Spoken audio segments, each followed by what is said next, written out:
I had a dream, which was not all a dream. The bright sun was extinguished, and the stars did wander darkling in the eternal space. Rayless and pathless, and the icy earth swung blind and blackening in the moonless air. Darkness by Lord Byron. Hello, I am Grey Waste Tim. You are in the den of the Grey Waste, and joining me is my co-host, Prince Damon of the Grey Waste, who for some reason is really interested in cuddling up and licking my neck. And he's usually never this cuddly before. So we'll just keep you here, Damon. That's okay. So I decided to start with that short poem because I do think it sets up exactly the types of things we're going to be talking about, which is going to be the Tomb of the Black Pharaoh and the Heart of Winter. This is, of course, another episode of Lovecraft and A Song of Ice and Fire, but we will be delving further away from Lovecraft into the expanded mythos, going into some of the later writers to contribute to it after the death of Lovecraft and after August Derleth.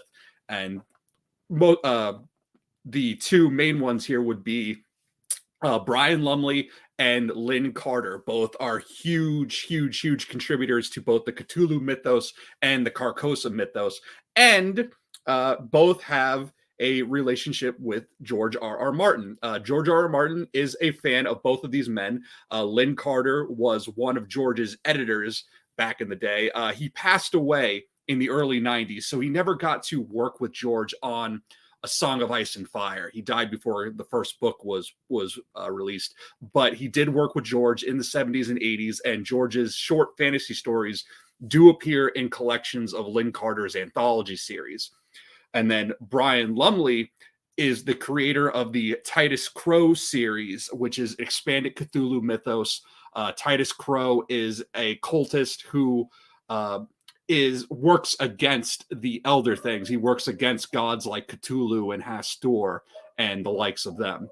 And George R.R. Martin is a fan of Brian Lumley. He has mentioned on his Nada blog being a fan of the Titus Crow series and being a fan of what Brian Lumley has done with the Cthulhu mythos. This is in George's blog post regarding fan works and how he himself is not really a fan of giving people free reign to do fan fiction, but also that he does see the merit in it, and he gives credence to Brian Lumley and the Titus Crow series. So going on that, we're going to be looking at some of the creations that Lumley and Carter have made that they took from Lovecraft, expanded further upon, and look into how these have influenced George in A Song of Ice and Fire. This is a companion stream to my work with David Lightbringer. I've been doing the chapter rereads, and we've covered all three of the big Euron chapters in A Feast for Crows. We did the Iron Captain, the Drowned Man, and the Reaver. And it's in those streams that I started bringing up a lot of these ideas, really noting how what George tends to do is he takes these Lovecraftian ideas, and he does this with people, places, and things, and he tweaks them a little bit. He makes them his own, and then he incorporates them into his story. These can be things like cities like Leng, Kadath, Carcosa, Ib. These cities, these countries, these are things that that George ripped the name straight from Lovecraft and Chambers and all these other writers, and then he changes them up into his own. Ib in Lovecraft doesn't have the little squisher guys. Instead, Ib is more like the home of George's version of dwarves, but the squishers do appear late in other parts, places like the Thousand Islands, and places like the Three Sisters. Same with Leng. In Lovecraft, the men of Leng are the horned men, and sort of these horned green men. In George's version, the Lengi are the tallest people in the world, and they kind of seem like really tall children of the forest. But the horned men and the green men do appear in other spots. We have our figurative horn men like the Baratheons, the sigil of the stag, and so that makes them stag men, but then also possibly the real horn men, which would be the green men living on the Isle of Faces, the island in the middle of the God's Eye Lake. And so I think what I feel like George does is with these objects, like he does the same thing with the black stone. The black stone is a very famous Lovecraft thing. We can see it in stories like the meteor from The Color Out of Space, and George has weaved that into his own the oily black stone, which is what Asshai is built of. All the buildings are of this oily black stone that drinks the light. The Seastone Chair that the Ironborn kings sit on, that is made of this oily black stone. The Red Comet that George has floating off in the skies, that is like the red star of Aldebaran, where Hastur, the yellow Kraken storm god, lives. I made all these connections with Dave, and at the end of it, I dawned on what do I think is in the heart of winter, and I think that George, being the writer that he is, this Gardner writer, influenced by Lovecraft and all these objects, I believe that he may have taken inspiration from the tomb of the Black Pharaoh Nephren-Ka, who we're going to talk about here. And whatever lays in the heart of winter is probably going to be something akin to the tomb of the Black Pharaoh, to the Black Sarcophagus, and the likes of that. And it could be, in my mind, it's what is probably holding the spirit of Azor Ahai, or the Night's King, or Bloodstone Emperor, perhaps all of them, if they all do turn out to be the same person. And this is the theme we're going to explore. I got the idea for this. All right, goodbye, Damon. He'll probably be back. I got the idea for this when I saw the artwork that I'll bring it up real quick. So where do we have this?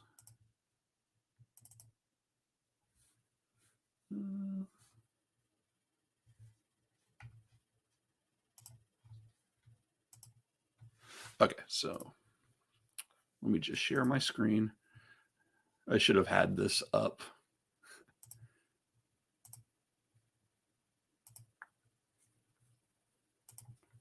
There we go. Okay, so this is a proposed cover art for The Winds of Winter. This is by Ertok Altanaz.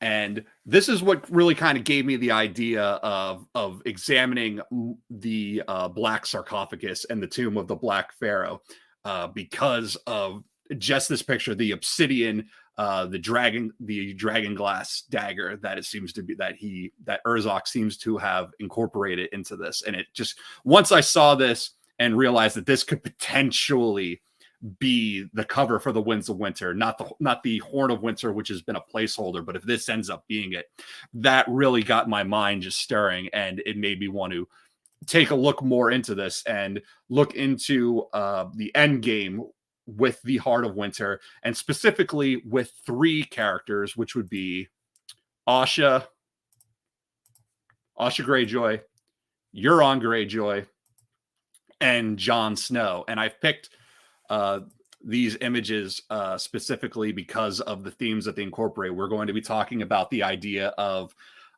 again, building off of what I've done with David Lightbringer, is looking at the otherized Jon Snow, and then the potential plan, what I've called the plan B option for the others, which would be Euron as a secondary Night's King figure. And we're going to be looking at the expanded mythos, because I do think two stories in particular from the expanded mythos that feature the character of Cthulhu. Cthulhu is the daughter of Cthulhu, who I think is a good parallel to Asha Greyjoy. And there's two stories that I think have serve well for Ironborn Endgame in regards to Asha and in regards to Euron Greyjoy, and how Asha might contribute to Euron's downfall. Another that I want to look at is, again, Lovecraft in A Song of Ice and Fire is looking at Jon Snow the potential of him being otherized, and also his murderers, specifically Bowen Marsh, possibly being our insight into what lays at the heart of winter in his flight after the mutiny at the Night's Watch, after he and Wick Whittlestick and the unnamed others murder Jon and then have to flee the scene. Story point to getting into Lovecrafts. Thanks for the stream. Oh, okay. So I think you can really start. I mean, if you want to start chronologically, then you go to his earliest writings which would start around 1919, early 1920s. I've said that Lovecraft goes through 3 distinct phases from the time he begins writing to his death. One is one where he's like very, very rough in his start, and it's a lot more like his horror stories. They kind of seem like more like he's just ripping off Poe. In his second stage, he gets more fantastical. This is when we get into stories like the Dream Quest of Unknown Kadath, and that's very much Lovecraft being inspired by Lord Dunsany. He was a big Lord Dunsany fanboy, and it's more whimsy and dreamlike. And then it's in his third phase, the years before his death, when we get to like 1929 to the 1930s. That's when Lovecraft really begins coming into his own, and that's when we get the idea of what we would term Lovecraftian horror, the idea of the eldritch abominations, the cosmic, cold, uncaring gods like Cthulhu and the likes of that. So again, it depends on what you're looking for. If you're looking for early horror, like that's something like his Poe stage, then you start with the early works. If you want to go straight to what Lovecraft is famous for, then you want to start with the later works from 1929 to the 1930s. That's what you want to start with, like Call of Cthulhu, At the Mountains of Madness, those types of things, and then start with the big. I say, like with Lovecraft, there's no shame in starting with the bigger names, the more famous stories. So that's where I started. Call of Cthulhu was my first Lovecraft story. It wasn't until later that I started getting into the more obscure ones. But thank you for the question. So going back to the topic at hand. So we're going to be talking Cthulhu and Hastur again, relating to Asha Greyjoy and Euron Greyjoy, and we're going to be talking Jon Snow and Bowen Marsh. And if you read in the video info, I wrote like Jon was killed by Squishers, and it's kind of a thing. Like it's something we're going to get into when we think more on. Oh, don't worry. I sidetrack myself. I don't. It's fine. And it is, again, Bowen Marsh, because Bowen Marsh is sort of, at least his name scheme is an amalgamation of 2 Lovecraft characters from 2 Lovecraft stories. And he kind of fits the mold on both of them. And we're going to get into that. So where we should start with is with Cthulhu. So Cthulhu is the daughter of Cthulhu in the expanded mythos. This is from the Zothic legend cycle created by Lynn Carter. He creates 3 sons for Cthulhu. These sons are, the first one is created by Lovecraft. That is Gatanathwa. But then 2 more come, Yathaga and Zoth Amog. And then Brian Lumley, running with this in the Titus Crow series, creates another, which is Cthulhu's daughter, Cthulhu. And Cthulhu is referred to both as the secret daughter and the Kraken's daughter. And if you know, the Kraken's daughter is a title of an Asha Greyjoy POV chapter in A Feast for Crows. So Cthulhu and Asha, in this sense, are both the Kraken's daughter. Asha is the daughter of Balin Greyjoy, who was Lord and then self-proclaimed King of the Iron Islands. Cthulhu, daughter of Cthulhu. And just going in, so This is Cthulhu by Zhao Meng. This is a one form of Cthulhu. There's different interpretations of Cthulhu and different artwork. I got another one that we'll get into. And Cthulhu, she is first mentioned in the Titus Crow series. She's created by first mentioned in the Transition of Titus Crow. This is the second of 6 novels in the Titus Crow series. She is sired by Cthulhu as her father, and Idya, the mighty mother. Idya is also possibly the worm that gnaws. This is a gigantic pale worm creature that bores through stars and planets, just feasting on the crust. She is red-bodied, black-ringed, with 6 eyes and small wings, but she can alter her body shape and size. She can grow extra tentacles, retract them, expand her wings to fly. And her main purpose is that if Cthulhu were to ever die, he will be reborn through Cthulhu. And Cthulhu is a prominent character in 2 expanded mythos stories, which are In the Halls of the Yellow King and in his daughter's Darkling womb, which we're going to look at. Now, we're actually going to just straight up read In the Halls of the Yellow King. It's a very short story. It's only about 8 pages long, but there's a lot to talk about because it's a veritable who's who of Lovecraft characters. And but not just Lovecraft, but also Lynn Carter, Brian Lumley, James Blish. There's so many different races that appear in these 8 pages. It's really amazing how many Easter eggs they are. But it does feature Cthulhu. It features Hastur, who is the Yellow Kraken storm god, the one who I've talked a lot about as being a parallel to Euron Greyjoy and the King and the whole King in Yellow, because it does appear a lot more than you think. Oh yeah, I misspell the names all the time, and I'm probably butchering. Pronunciation varies when it comes to these sort of Lovecraft deities and creations. Sometimes I go to Google Speak and type it in just to see what it will come up with and see if it even recognizes it as a word. So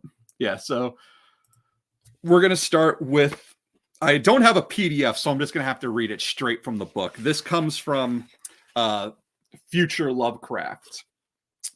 And this is In the Hall of the Yellow King by Peter Rawlik. And this is very much, it is a meshing both of the Cthulhu mythos and the Carcosa mythos. We'll get a lot of Lovecraft. We'll get a lot of Chambers. We'll get a lot of Derleth. We're going to get a lot of stuff, but some of it relates back to A Song of Ice and Fire, because again, since George is fans of both Carter and Lumley, and he is very well aware of these expanded mythos, he would be also familiar with these themes that appear here.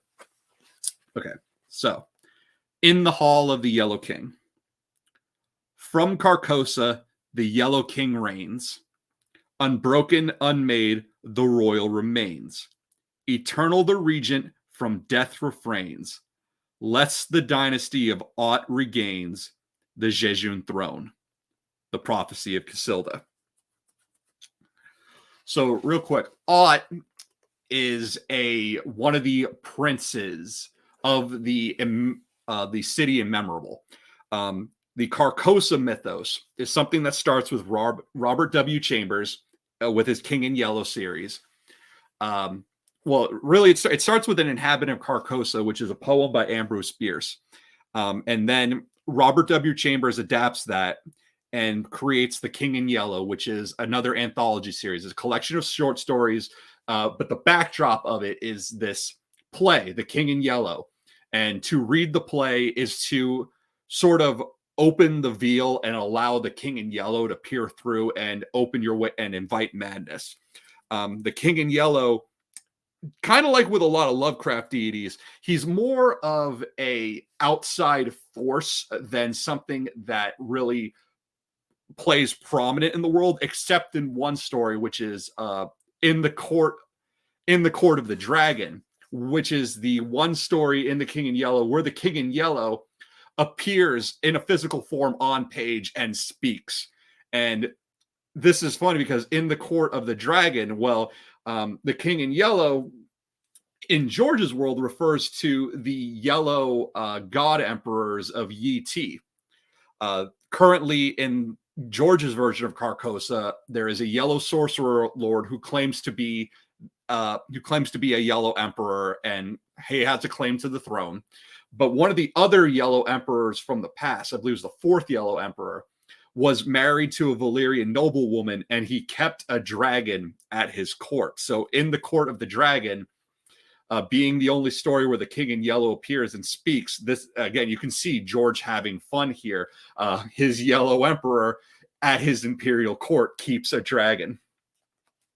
What is the Black Pharaoh? Okay, so the Black Pharaoh is a pharaoh by the name of Nephren-Ka, who comes to worship a black stone, and he casts down the old gods of Egypt in order to raise this black stone, which is the shining trapezahedron, and the crawling chaos Nyarlathotep, an outer god who can be summoned by this. So the theme here is, it's a god king who casts down the gods of his own culture to worship a black stone. It's Bloodstone Emperor. Like when George creates the Bloodstone Emperor, he is alluding back to the Black Pharaoh from Lovecraft. You can very much see the influences here. And then the King in Yellow is adapted into Lovecraft and taken further by later writers August Derleth, Lynn Carter, and Brian Lumley, where he becomes the god Hastur, who is a brother of Cthulhu, a god of cosmic wind who lives on a red star of Aldebaran. And I've talked extensively on both with my streams with David Lightbringer, and you can refer back to my Tales of Euron Talk of Hastur stream, where I really laid out a lot of this. Euron is a parallel to the King in Yellow. It is George having fun with his influences, going all the way back to the 1890s with Ambrose Bierce and Chambers.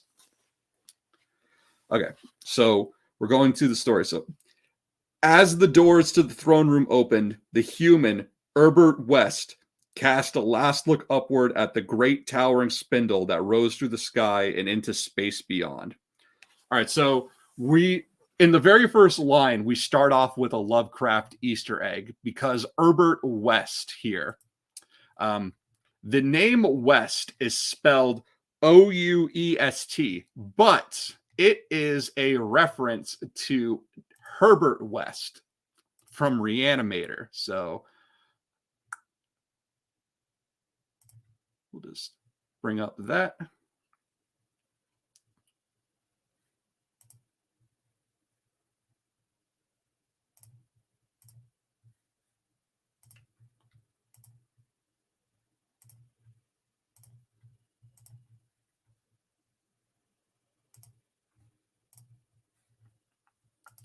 All right, so here I'm using Jeff. Instead of going with artwork, I just went with Jeffrey Combs and his portrayal of Dr. Herbert West from the movie Reanimator, because it's just such an iconic performance. I love it. So, Herbert West. At the pinnacle, a scintillating light marked the location of the Armitage, the Tillinghast transport that had brought him and the rest of the delegation from Earth to dim Carcosa. 6 weeks they had spent aboard the Armitage with the Tillinghast, whose skill at traversing the between space had made them something more and something less than men.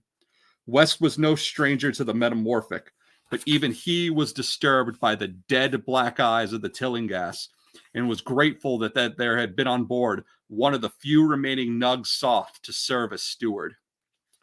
Once the doors had opened completely, an impatient Chow Chow waved West and his companion forward. So the Chow Chows here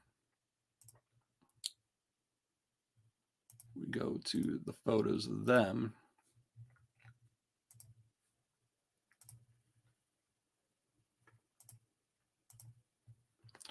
So the Chow Chows are a creation by August Derleth, but they are another inhabitant of Leng alongside the Men of Leng, which are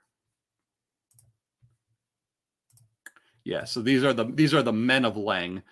You can kind of see like these are the horny goat men that George is playing with here, that he uses for his own story with all the talks of horned men and all the Cernunnos imagery and the stag men and things like that. But the Chow Chow, going back to them, they are inhabitants of Leng as well, but they are part of a cannibal cult. And what's interesting here with them is if we think of like green men and horned men as cannibals, it's something that does come up in A Song of Ice and Fire with Bran. Bran as a green man, as a green seer, he has eaten the flesh of men through his wolf while working his wolf summer.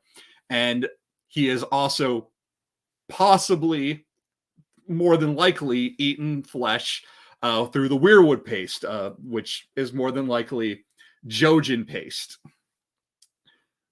It's a word for east, west, but it's pronounced west. Yeah, that's probably what they were going for, because they were, we'll use a different cardinal direction that sounds like west but isn't west, and just make this, it's just a nice nod to Reanimator. But the Chow Chow again, okay, so if we think of like cannibalistic green men and cannibalistic stag men, Bran would be our example with the green men eating the Jojen paste and having consumed people through his wolf. But the stag men, it's something that comes up twice with Stannis. Now, Stannis has never resorted to cannibalism, but he's come close. The first time is during Robert's rebellion, when he is holding Storm's End for Robert. It is the Tyrell army, Mace Tyrell's army. It has them surround it and barricade it. And Stannis's men are going through their horses, their livestock. They resort to slaughtering dogs and cats. As time goes on, they're at the point where they're eating rats and boiling shoe leather. And they are just one step away from having to eat their own dead just to survive. And that's when Sir Davos shows up with his fish and onions and saves the day. But it happens again a second time, and that's in our current story. As the winter snows are dogging Stannis and his men down, some of them resort to cannibalism. They start eating their dead, and Stannis has to have some of his own men put to death because they are found to be eating from the corpses. So again, like the Chow Chow, for the purposes of Song of Ice and Fire, is sort of like green men and stag men, but the cannibal side of this, which could also be reference to green zombies as well. Okay, so with a gesture, the Schwa master Stost placed the Shoggoth in motion. So the Shoggoths are another creation of Lovecraft. They appear in numerous stories, most famously in the Mountains of at the Mountains of Madness. We can bring up the Shoggoths, who I have in this album somewhere. Okay, so here are the Shoggoths. This is artwork by Natsuo. And I'll go back later and update the video info to include all the artist names. So this is the Shoggoth, and this is how they're described in At the Mountains of Madness. But then there's also the more sort of uniform Shoggoth, which is if you're a fan of Lovecraft Country, this is the Lovecraft Country Shoggoths. This is created by Framestore VFX for the show, for Lovecraft Country, a show that was taken away from us way too soon. And the Shoggoths kind of serve as like work mules, really, for the elder things. And this is what they're doing here. A schwa is just a particular breed of Shoggoth. Think of like the difference between like a war horse and a draft horse. Shoggoths can be bred for different purposes, and Stost is a schwa master. So he's a Shoggoth master. He's someone who can train and command the Shoggoths. And Stost is he himself is a serpent man. It comes up late. We'll get to that part of the story, which is he is referred to as a son of Yig. And the serpent men are something that appear in both in Lovecraft and in Robert E. Howard, Conan the Barbarian, the Tales of Kull. The serpent men are from a land called Volusia. And then in George's story, we have Valyria, which is where the dragon lords are from. So again, this is George playing with his influences: Volusia, Valyria, the serpent men, the dragon lords of Valyria.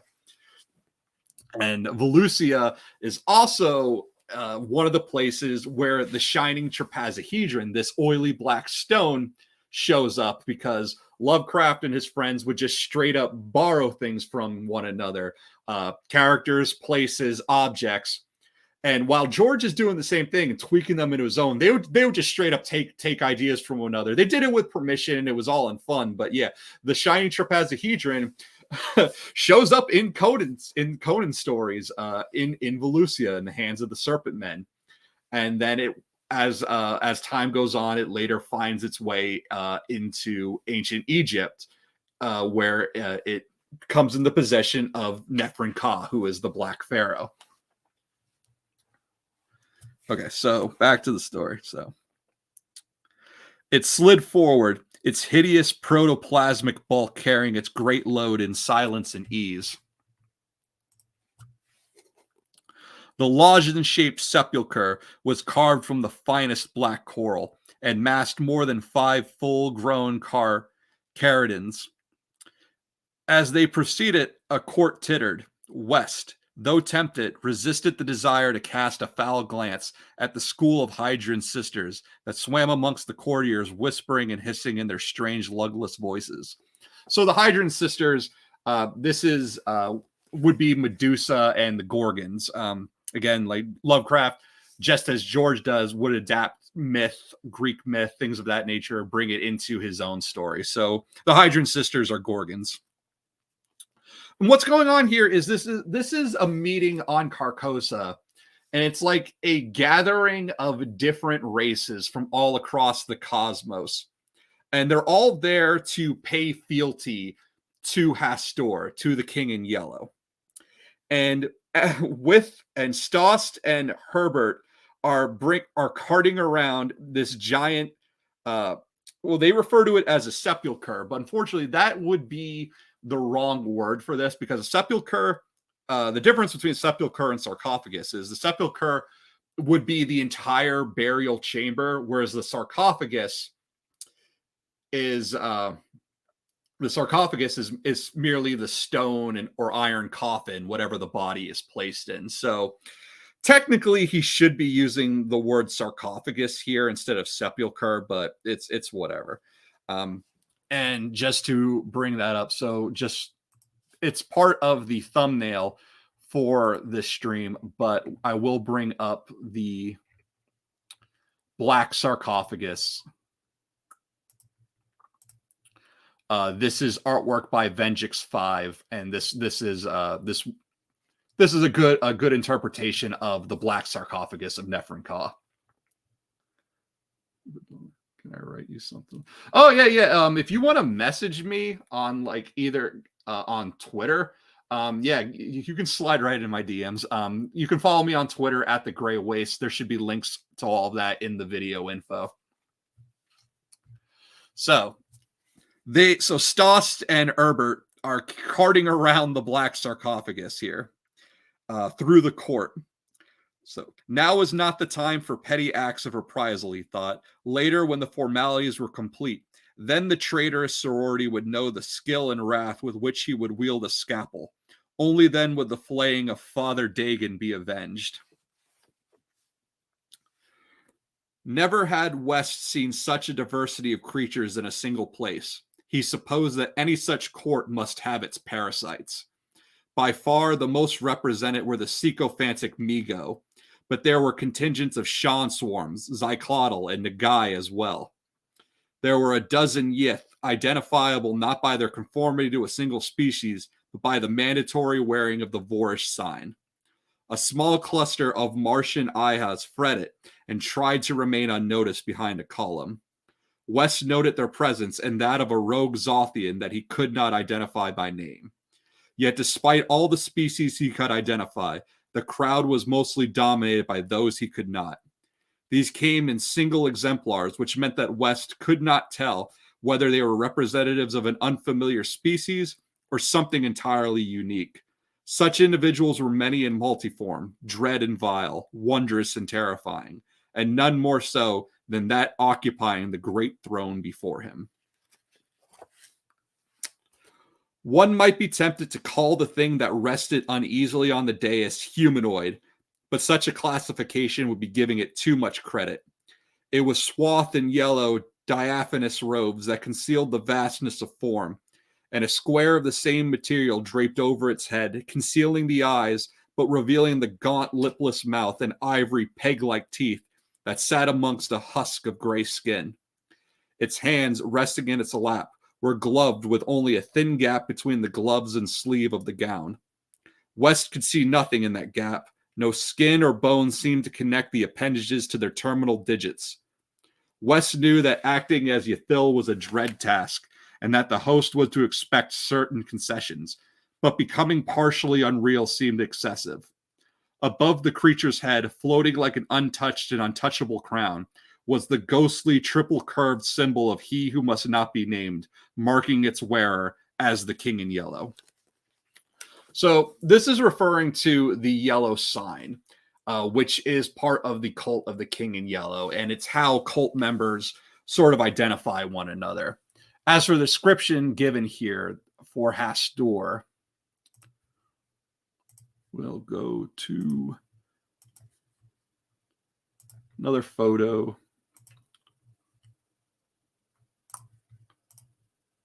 Okay, so this is Hastur by Ian Ander, and this fits the description that was just given.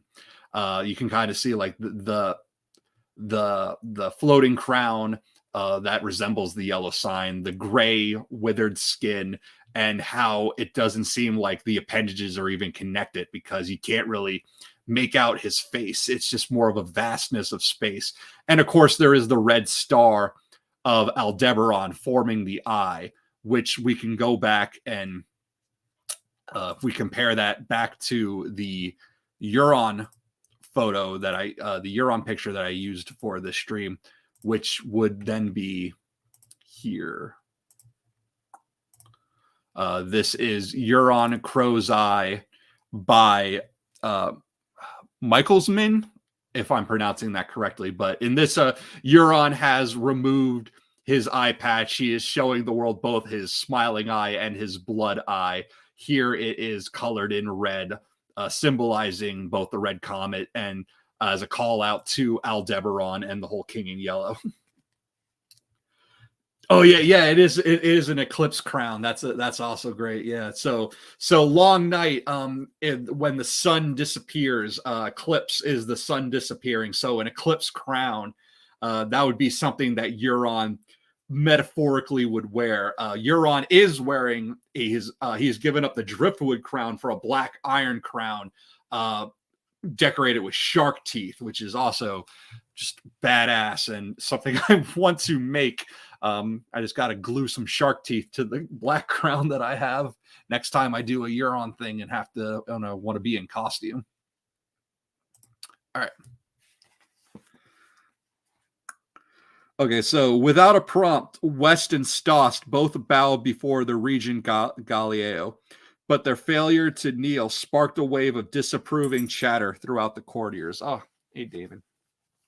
So, The Regent Galileo. This is referring to another Lovecraft's to another expanded mythos story, where it is about a piece of music, the Galileo, which, when heard, drives the listener to commit murder.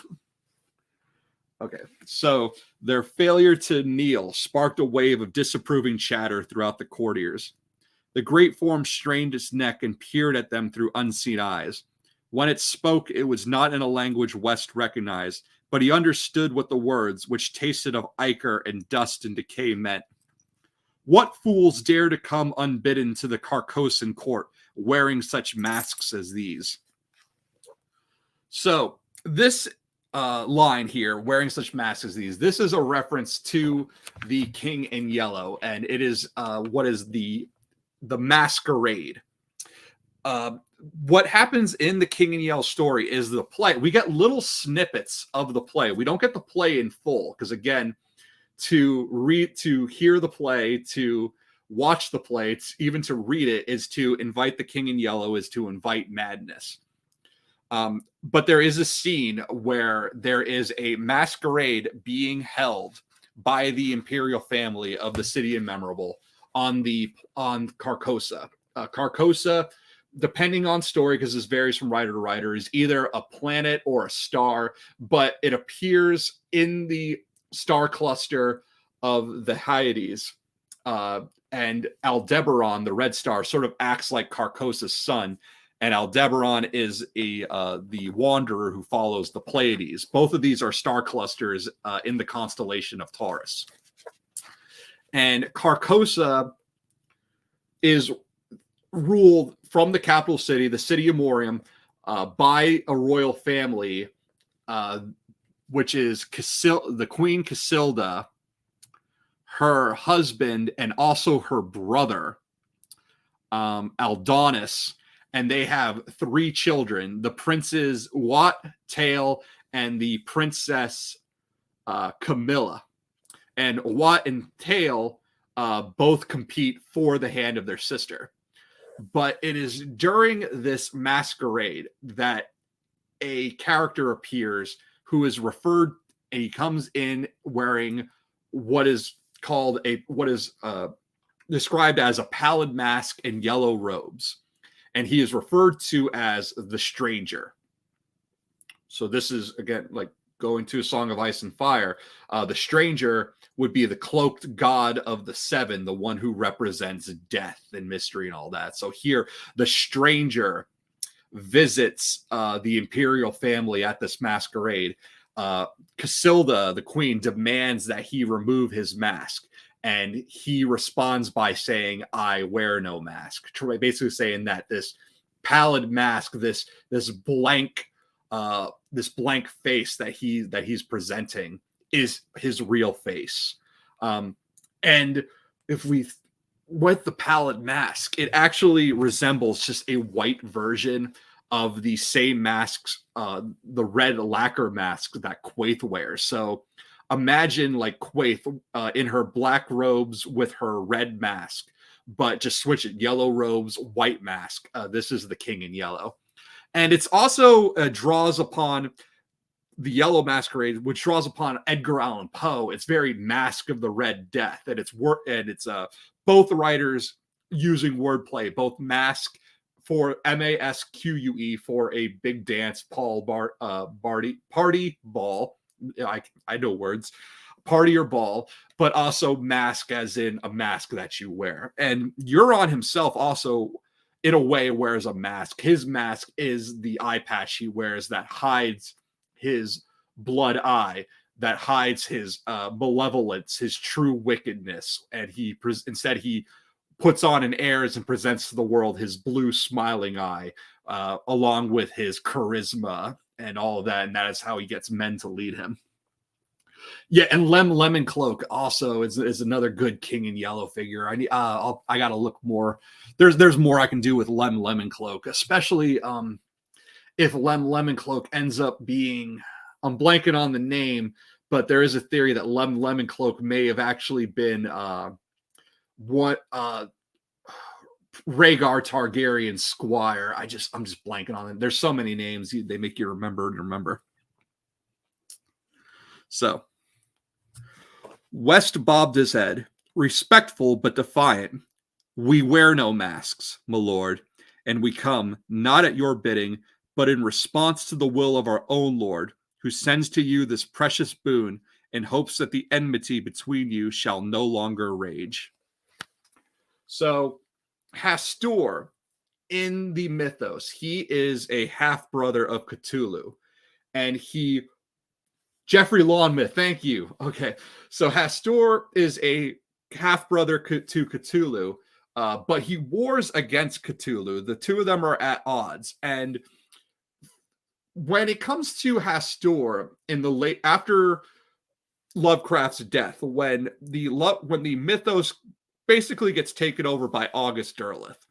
August Derleth, he makes the mistake of trying to put the Cthulhu and the Elder Gods and all these eldritch abominations, and he tries to categorize them. He tries to put them into a box. And in his version of events, Cthulhu becomes a water deity and Hastur becomes a wind deity. But this plays into Ironborn lore here, where we have the Drowned God, who is a Cthulhu stand-in, and his enemy, who is the Storm God. And just as the Storm God wages war against the Drowned God, so too does Hastur wage war against Cthulhu. Both of them fight sort of like a series of proxy wars on Earth through their respective cults. And this is why, again, like why Euron is a Storm King, a Storm God parallel, because he also wages war against his own god, against all gods. He does not recognize the Drowned God. He does not recognize any god. He wants to make himself a god, but he also seems to have the ability to travel very far and very fast. Like he says in before the Kingsmoot, it's in the Iron Captain when he's introduced on page, he asks Asha, like, what, do I control the winds? And the answer is yes, Euron, you sort of do. Because you are a Storm God parallel. And you might be, and you are probably committing blood sacrifice as a way of basically getting fast travel. And it's how Euron is able to get so far so fast, how he's able to visit places like Ib and Asshai, and possibly actually get to the smoking ruins of Valyria to get his Valyrian armor. So Stost and West are coming at the behest of their lord, and it's set up to make you think that they are referring to Cthulhu, but we'll get to that then. There was an inhuman noise, the sound of something that wasn't quite real laughing. After all these years, my half-brother sues for peace. He sends 2 Terrans, a man and a child of Yig, to do his bidding. It has been millennia since I last saw the Serpent Lord. I was there when the Quarrel punished him for refusing to bond with the shining Trapazahedron. Okay, so Yig is another Lovecraft character. He appears in a story called The Curse of Yig. This was a collaboration between Lovecraft and writer Zelia Bishop. Zelia had the story published under her name in Weird Tales, but she had paid Lovecraft basically to come to create the various odds and ends of the story, to sort of edit it. And Lovecraft essentially ghost wrote it for her. Yig is the father of serpents, and he has a relentless devotion to his children. He will punish anyone who kills a snake, either killing them or by turning them into some kind of like half snake monster. And Stost here, being a serpent man, he would then be he is referred to as a child of Yig. He is one of these serpent creatures that would view Yig as a father figure. And the Quarrel It's just another name for the old ones. These are the creatures that appear in At the Mounts of Madness, the ones who who basically created humanity sort of on accident. And a lot of these are call outs to other stories from the expanded mythos, but to go into every single one, that just be going way too far. We'd be going way outside the confines of just this stream.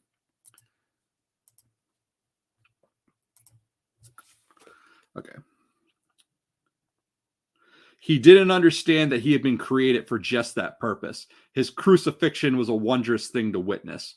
The thing on the throne paused, then added, "Despite all their power, the Quell are so fearful of becoming singular. They want so much to know what would happen, what they could become. How goes the war against them?" Stoss spoke proud and defiant. "The Quell still lie, dead but dreaming, and Nodin still roams free, warring against us where he can. Though with the loss of the great machine around Altair, their power is diminished. The black crystal remains theirs to do with as they wish." So, this is referring again to Zothic legend cycle. The machine is a machine. The machine. It's sort of it allows for interstellar travel between dimensions and from space. Think like the spice in Dune. As for the black crystal, he is referring to the shining trapezohedron, which is what is used to summon Nyarlathotep. This is the black stone that the Pharaoh Nephren-Ka will come to worship, and it is the stand-in for the oily black it is what George's oily black stone refers back to again when he is taking these Lovecraftian objects and tweaking them into the purposes of his own narrative. The gloved hands floated forth and gestured to West. "It must be unbearable, man, to know that your creators have abandoned you, that they have the ability to raise you up, to make you so much more than you are, but have chosen not to." West bowed his head. "My people have found new gods to serve. And so we come full circle. Tell me, what gift does the Sepia Prince think can possibly ease my vendetta? The yellow sign is not so easily dismissed." So here, the Sepia Prince is just another name for Cthulhu. But when we think of like the King in Yellow talking this way, "It must be unbearable, man, to know that your creators have abandoned you." You can take this, and you can take these lines that Hastur has just said to West and Stoss, and it becomes allegorical to exactly what Euron says to Aaron in the "No Godly Man" speech, which is that your gods are false. You should be worshiping me. I'm here. At least I can provide you with something tangible, something real, something physical. But that's faith. Again, like Euron wants to become a god. He's more than likely not going to make it. But as far as the status of god king, that may be within his ability to grasp. "My lord, the Sepia Prince seeks to end the conflict through union. He sends to you his greatest possession, his only daughter." The lid of the great Epin sarcophagus slid back slowly, and a great noxious smoke poured forth, spilling over the sides and roiling over the floor of the chamber. The crowd inched back against the walls, but West and Stoss stood their ground and let the green fog envelop them. With each passing second, the great lid retreated, and more of the mist seeped out. West inhaled deeply and let the glowing green aerosol fill his lungs and permeate his being. Behind him, the tomb had opened fully. From the swirling mist emerged a hand, gray-green and boneless, with vestigial suckers lining the palm. It was more of an imitation of a hand than a real hand. It was large, massive, nearly the size of those possessed by the King in Yellow, but it was at the same time slender, delicate even. With a slow sense of determination, it grasped the edge of the casket and helped raise its owner into the royal chamber. West. All right, Damon. He doesn't like me holding the book over him. West and Stoss fell to their knees and together announced the arrival of their charge. Behold, the Lady Cthulhu.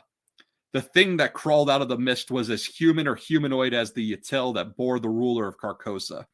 A great tentacled head surmounted a lithe feminine body with full, robust breasts, a thin waist, and wide hips atop two sculpted legs. Like her hands, these features were merely an imitation, an attempt by something that was not even an invertebrate to mimic the flesh and bone structure of a woman. The result was surreal and terrifying, and exacerbated by the strategic placing of swirls of gold, in imitation of a sense of human modesty. She leapt from her sepulchre, and with the aid of two massive tentacular wings, she landed in the space between West and Stoss. So this is the description that we are given of Cthulhu. So we can go back to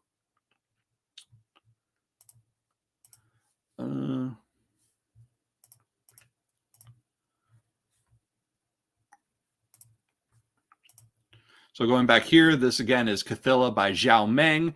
This is an interpretation of Cthulhu more in a very sort of a, I guess I'm not sure how to describe it. Just the figure, robust breasts, a slim figure, the wide hips, but not really human. Just an octopus's imitation of a human.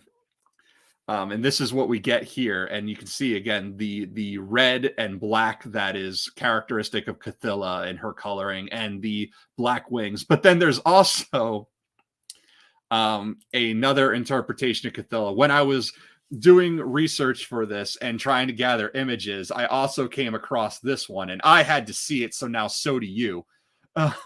This is Cthulhu by Tree Ink. And it's a different form of feminine beauty, a lot thicker, but with the octopus head, and we can kind of we put that sort of side by side, and we see two different interpretations of sex appeal from these eldritch abominations. No, lies. I'm true. Okay, yes, but I'm engaged. No, terrible.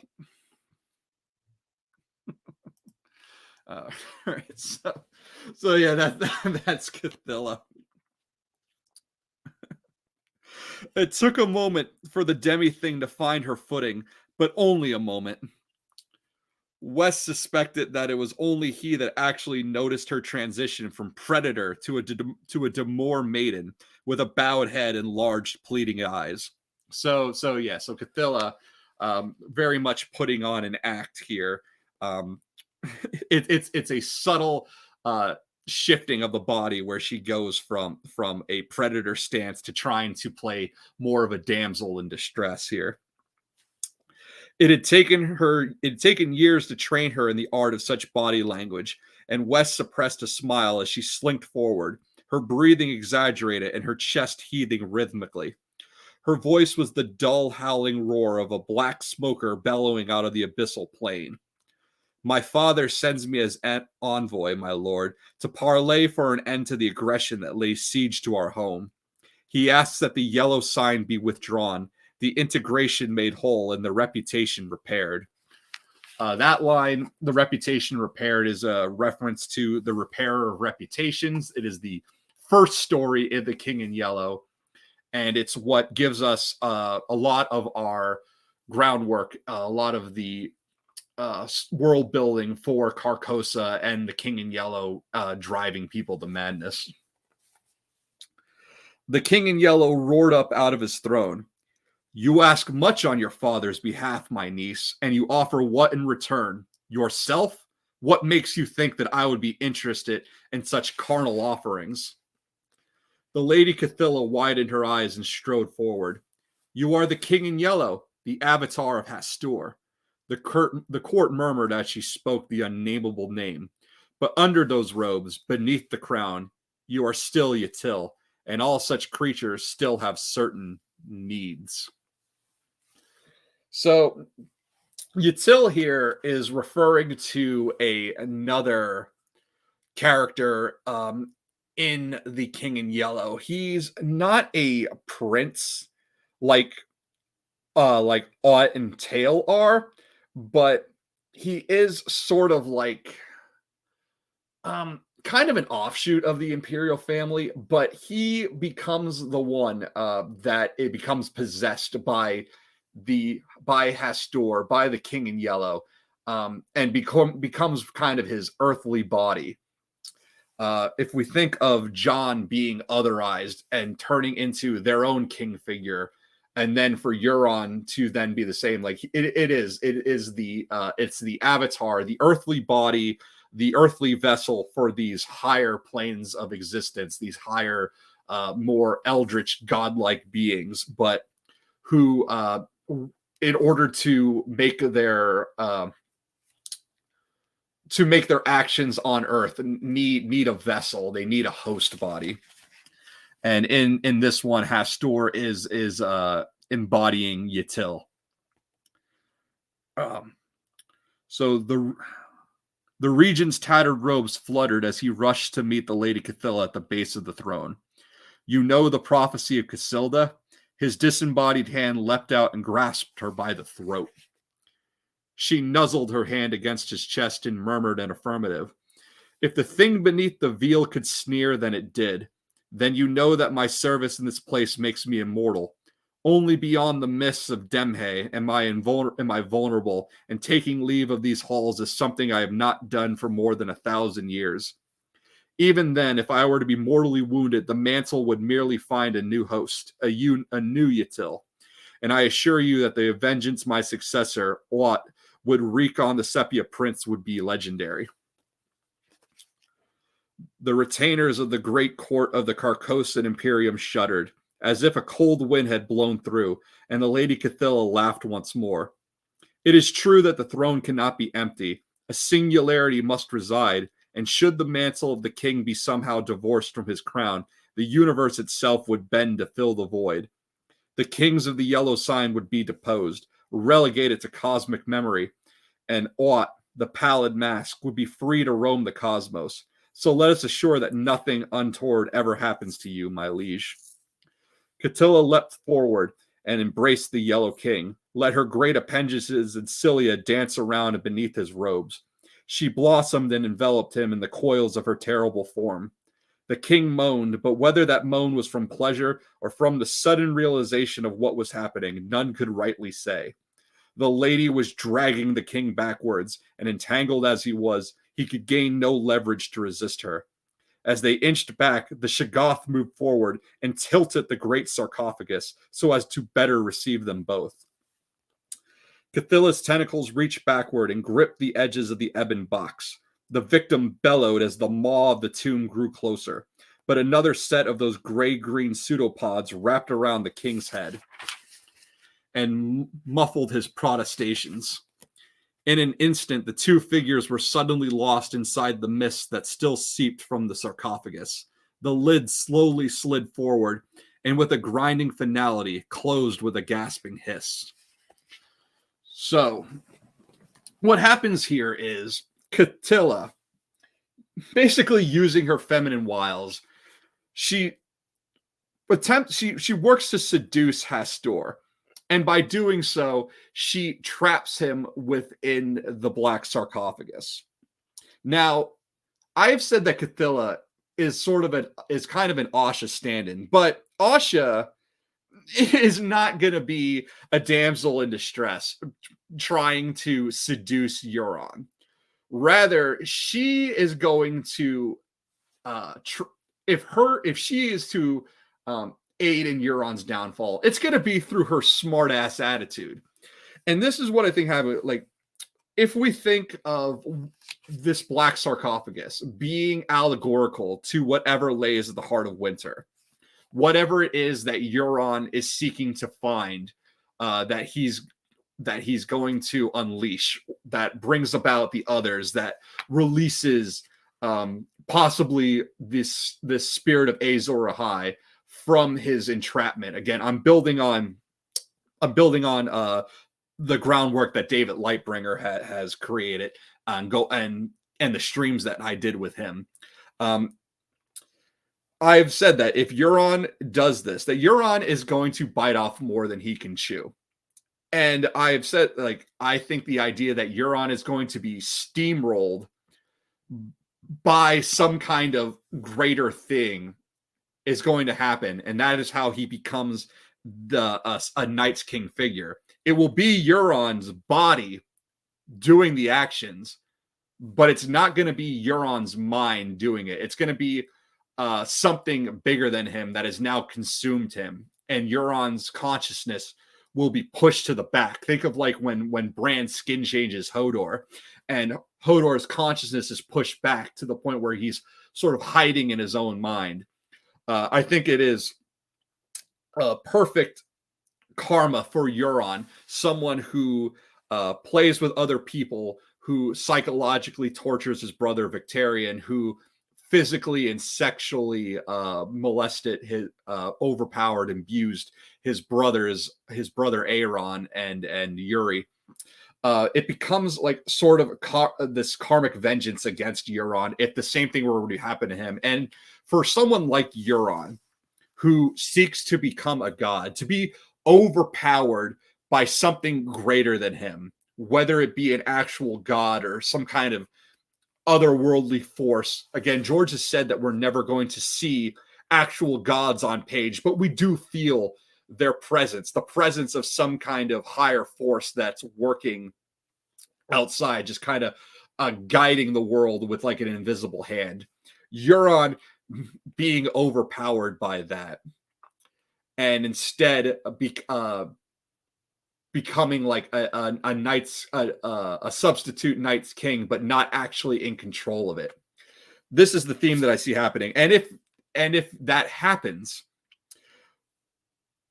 like if Euron basically opens Pandora's box in this sense, it's very likely that Asha is going to be the one to egg him on. Like, she's going to be the one who, when Euron finds whatever MacGuffin that is in the heart of winter, she could be the one who's basically going, do it, do it. You won't. And that will be the thing that eggs Euron on and causes him to open the box, to blow the horn, to do whatever it is that Euron's gonna do that invites this otherworldly force. And it's another reason why, despite some in the community holding Euron to be a Nyarlathotep figure, I stick more to him being a King in Yellow figure, because Euron is not quite on that level. If we think of hierarchies, and we have our elder things and our deep ones, and then our elder gods and the old ones, but then above them are the outer gods, Nyarlathotep, Azathoth, who all of existence is but Azathoth's dream, for Azathoth to wake up one undo all of reality. It's the same for Euron. Euron seeks to be a god. He seeks to be more than a king. The next level would then be God King, like a pharaoh or an emperor. These are a certain form of God King, but rising to the level of an actual god is something that I don't see him gaining. I see him becoming a God King like figure at best, before something greater than him pushes him out of the way and takes over and becomes the next big bad. And that is when Euron starts to take a backseat more to the others as our greater antagonist. Okay, so she has just pulled Hastur, the king in yellow, into the black sarcophagus.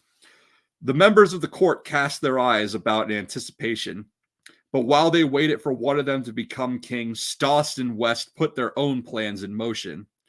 West withdrew a scalpel, a small thing really, hardly a threat at all to the entities that prowled these halls. He looked at his companion and whispered, "I'm sorry." The ancient serpent man bared his abdomen. "We don't have time for your human sympathies, West. Do what you must. Bring this to an end." The knife flashed and sliced through the green-scaled flesh, leaving a trail of crimson in its wake. As West's left hand completed its arc, his right plunged into the wound and sank deep. West grunted and twisted his wrists, searching inside the body cavity of his companion. Suddenly he stopped, and a wry look covered his face. With a sense of satisfaction, Dr. Herbert West, Lord of the Gillian, withdrew his hand from the gut of his dying friend and brought the shining trapezohedron into the light.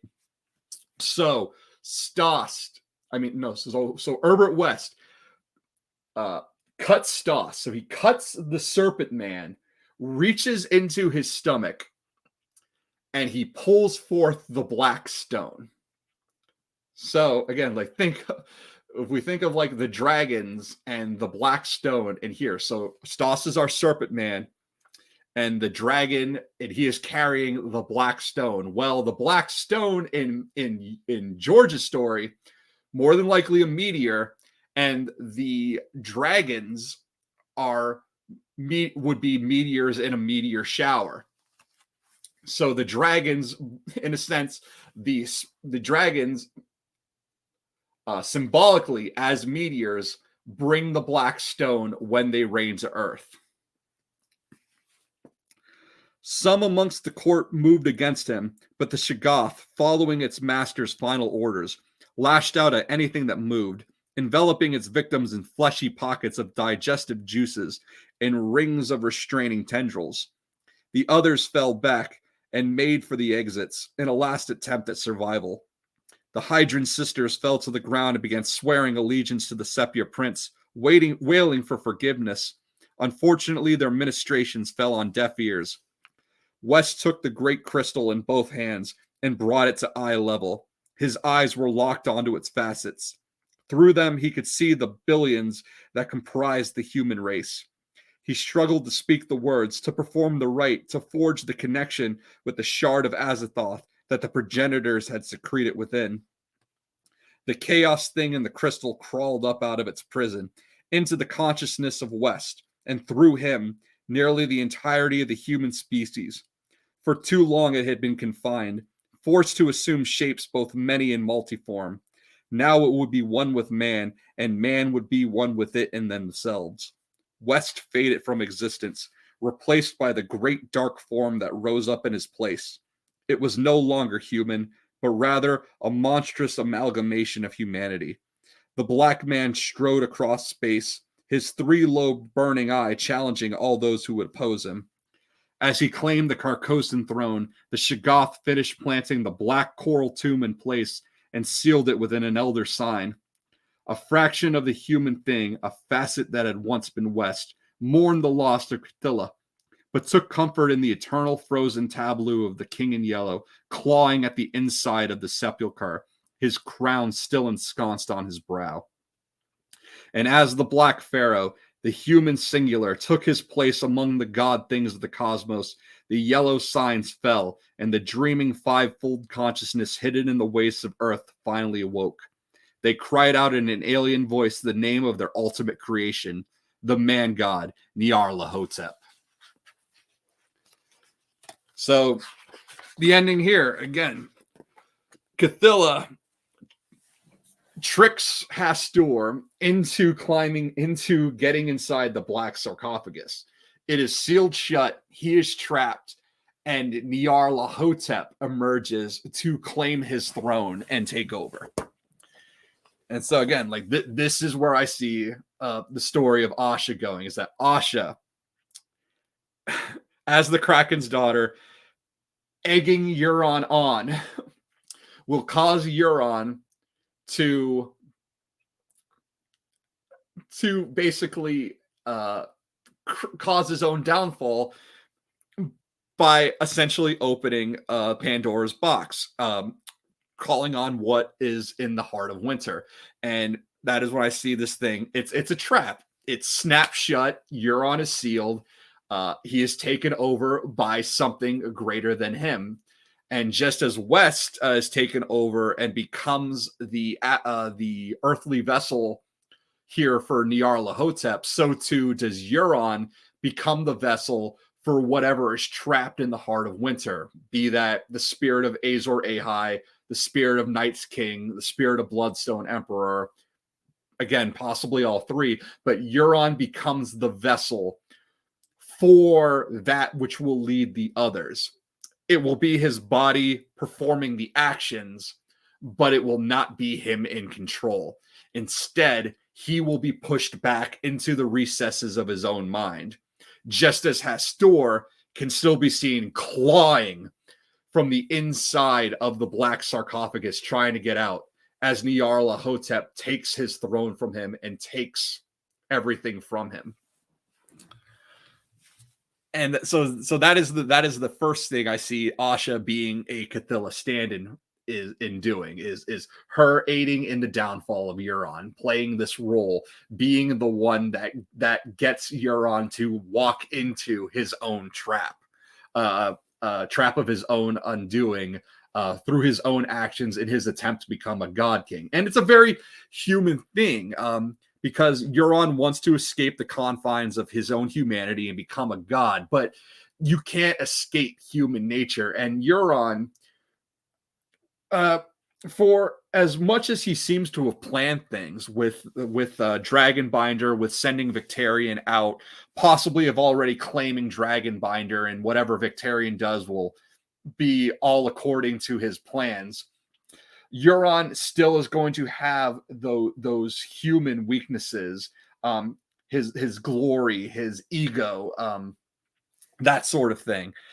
He will probably believe his own hype, come to believe his own bullshit, and think that he is above all of this. And so when he uses another item, this being whatever it is at the heart of winter, he's probably going to think that there is no repercussions for him. Yeah. Moral of the story: don't be too thirsty. And that is the thing, like when you try and pluck the stars from the sky. Well, what do you do when you actually grasp them? Well, stars are fire. They're going to fucking burn you. And that's what's going to happen to Euron. Euron's going to get burned. Now, so that was in the Hall of the Yellow King. Now, the second story that I wanted to focus on, and I'm not going to read it because it's way too long, but it is it's a story that appears in this. It's printed in Singers of Strange Songs, and this is a celebration of Brian Lumley. And to this story is called "In His Daughter's Darkling Womb." And in this story, I'm just gonna sum it up real quick. So, Cathilla is residing in what is known as the Abyss of Yi, which is located somewhere in the Pacific Ocean, and she is guarded by deep ones. So we think of Asha being as our Cathilla stand-in.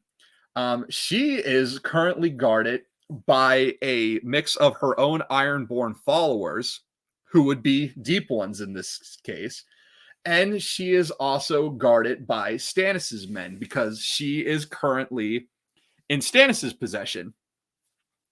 So Stannis is a stagman, and he has his own army, and these are Northmen, so be like an army of wolves and an army of just all these different houses that So for the Stagman army, so it's almost like she's being protected by Deep Ones and Hornmen, or at least the followers of a Hornman.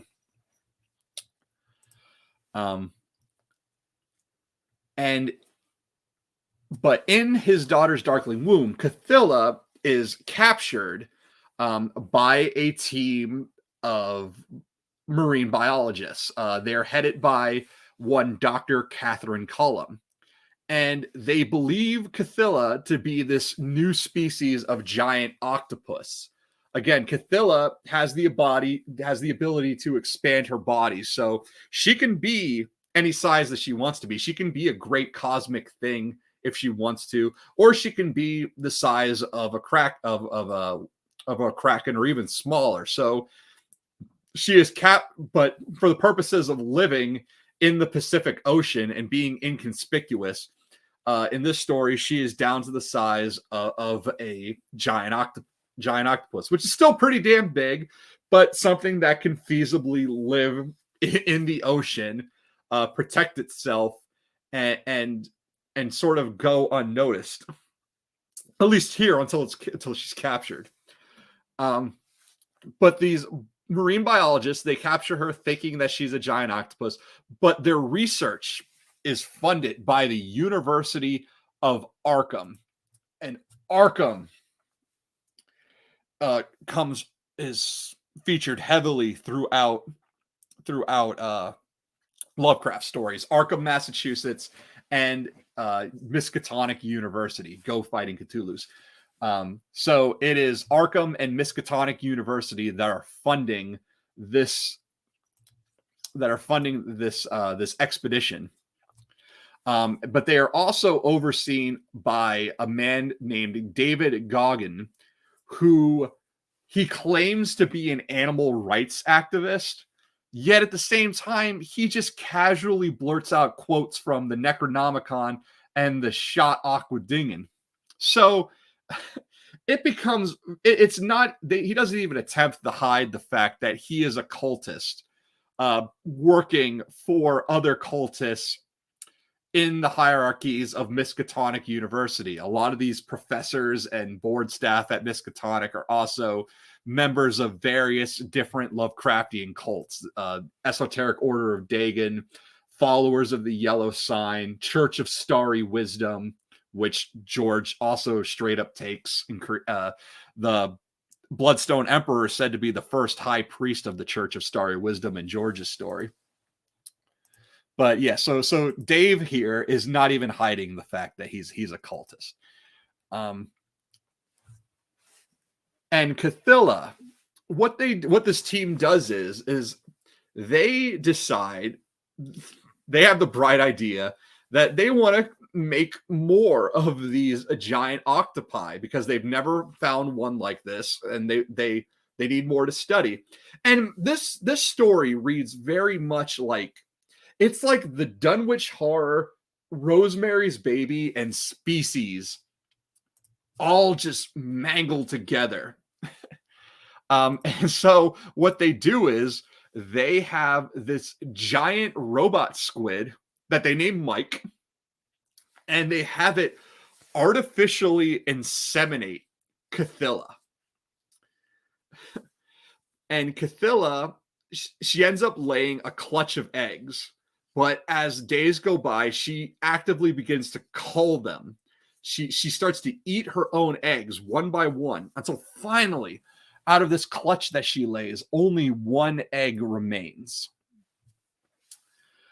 This egg hatches into a baby squid who he is sort of like a mini carbon copy of Cthulhu, except he has no pigment of his own. He's completely pale. The crew named this baby Cathini. So Cthulhu, Cthulhu, and just tiny mini Cathini. But Cathini, he shows himself to be very intelligent. And Cthulhu, she just dotes on him nonstop. She loves this little baby squid of hers. But Dr. Cullum, she has a very bad history when it comes to childbirth. She is someone who has suffered a series of miscarriages, and she has never been able to bring a pregnancy to term. So she also becomes emotionally attached to Cathini and to Cathilla. It becomes like sort of this symbiotic relationship that the two have, where she kind of feels what Cathilla is feeling, and but also at the same time grieves for her own lost chances at motherhood.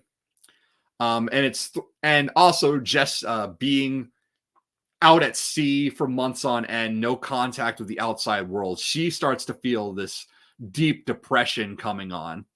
And it's in the depression that she's feeling and looking for an out, she ends up having a one night stand with Dave Goggin, the the not so subtle cultist.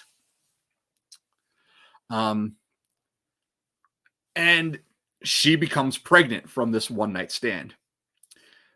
She thinks of her history of miscarriages. She doesn't think the baby will survive, but David, for his own reasons, he has a protection order enacted on the fetus, preventing Catherine from seeking an abortion. He is just completely sewn on keeping this baby alive for whatever reason. He wants, and that's when things start to get real eerie. Cathilla just becomes ravenous. She is like eating hundreds of pounds of fish and shellfish a day. Cathini is becoming more active, and at night, Cathilla just starts wailing these high screeching shrieks until finally, and she starts reaching her tentacles out of her pod and just grasping things. She grabs hold of a cat that lives on the ship, kills it, and then eventually she grabs hold and kills and consumes one of the crew members. And Catherine, in the fits of depression, losing this crew member, she tries to appeal to Cathilla and get a sense of what's happening, because things just keep getting weirder, and she starts to have sort of like this beginning what seems to be more of like a psychic link with Cathilla.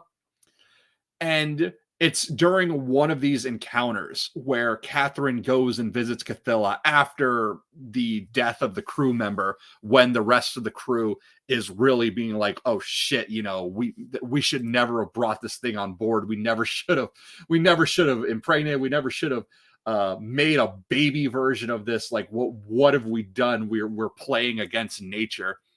Cathilla reaches her tentacle out of her pod and she touches Catherine's stomach.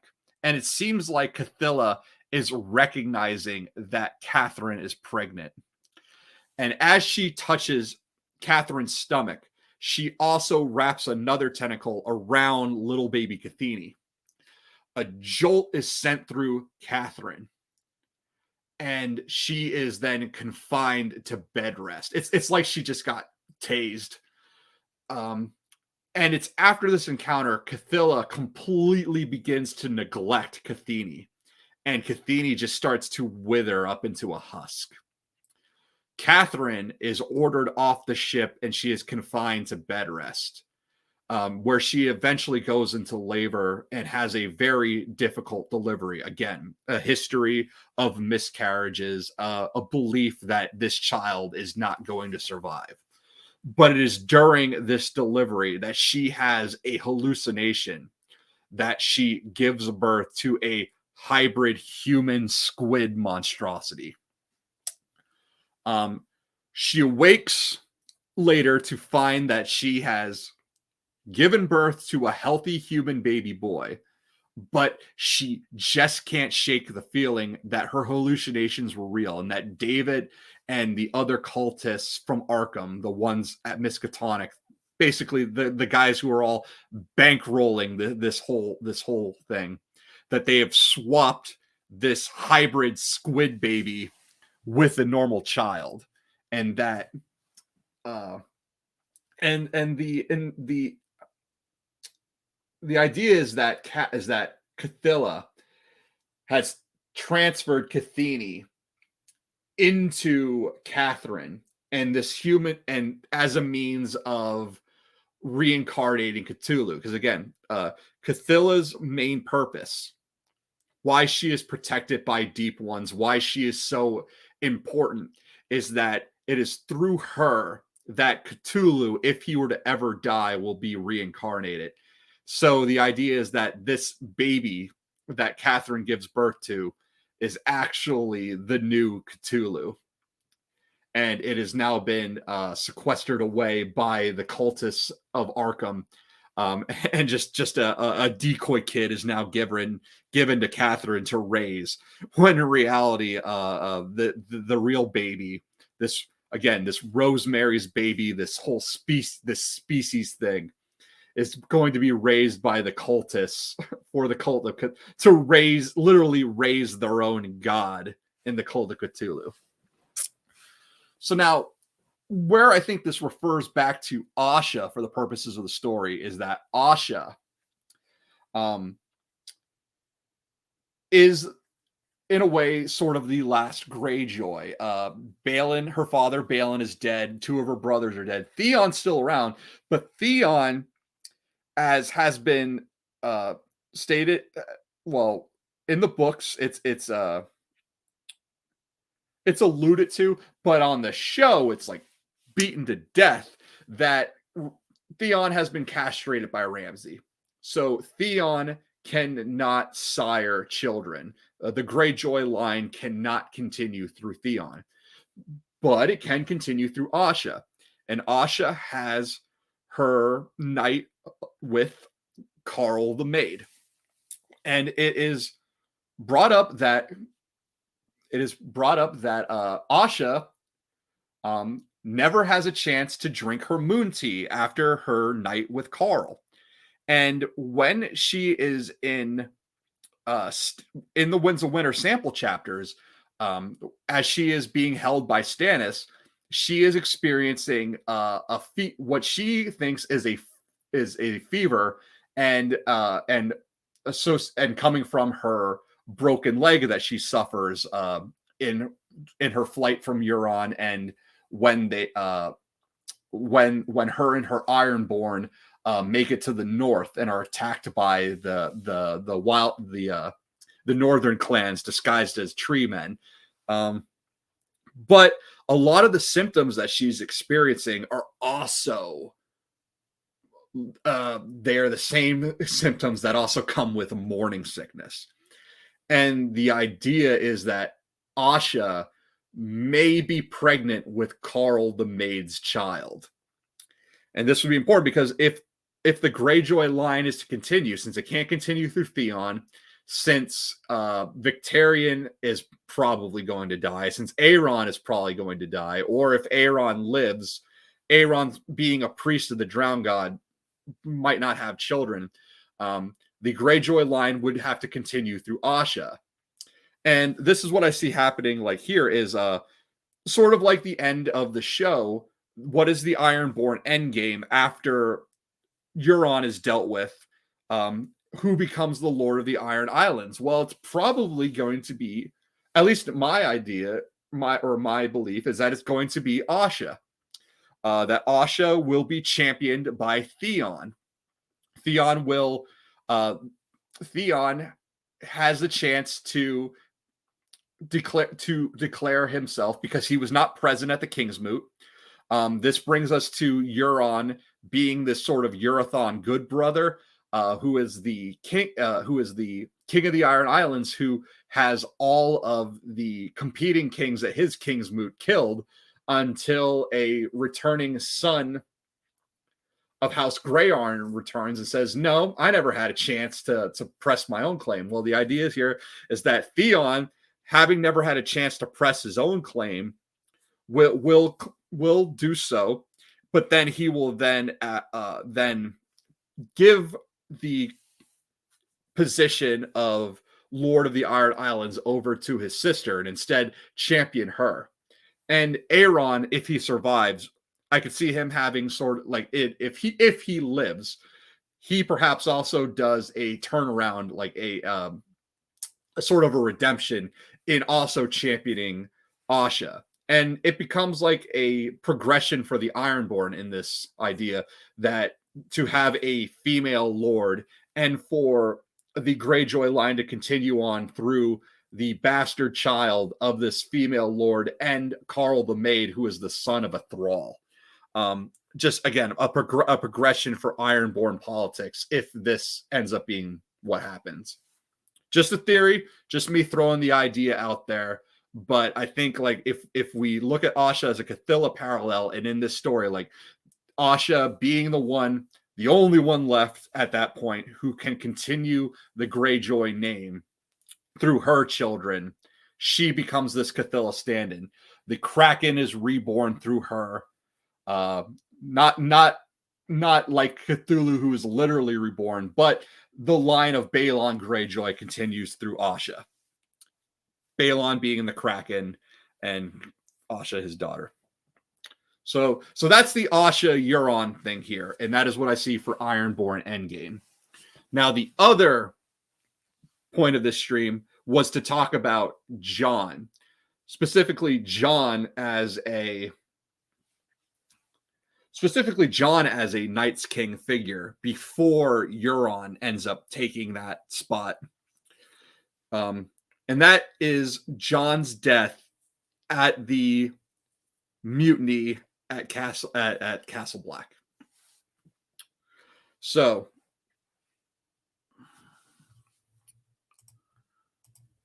going into Jon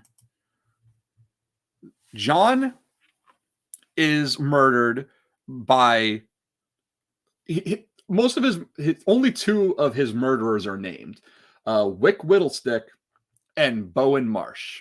And Bowen Marsh to me is an interesting character because of all of the Lovecraft stuff that he encompasses. So we'll just bring up Bowen Marsh.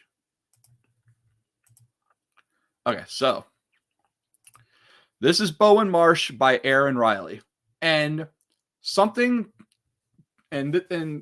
what's important about Bowen Marsh here is, first of all, his name, Bowen Marsh. It is an amalgamation of two Lovecraft characters. One being, Captain Obed Marsh from the Shadow, from the Shadow over Innsmouth. He is the sea captain who makes a deal with the Deep Ones and sells out the people of Innsmouth in exchange for gold. And also Professor Enoch Bowen. This is a character first appears in the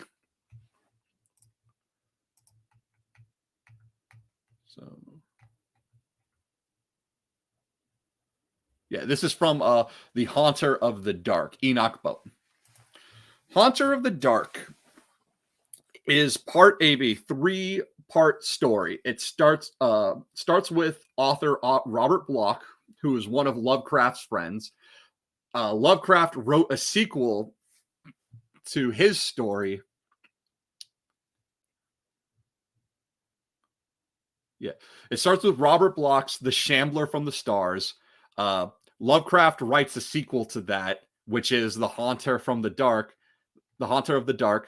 And then Robert Bloch later in 1950, so a decade after Lovecraft's death, he comes back to this and ends it with a third story, The Shadow from the Steeple.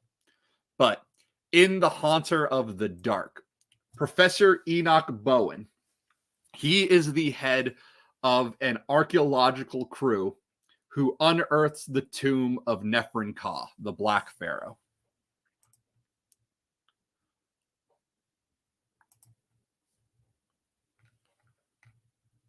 So again, Bowen Marsh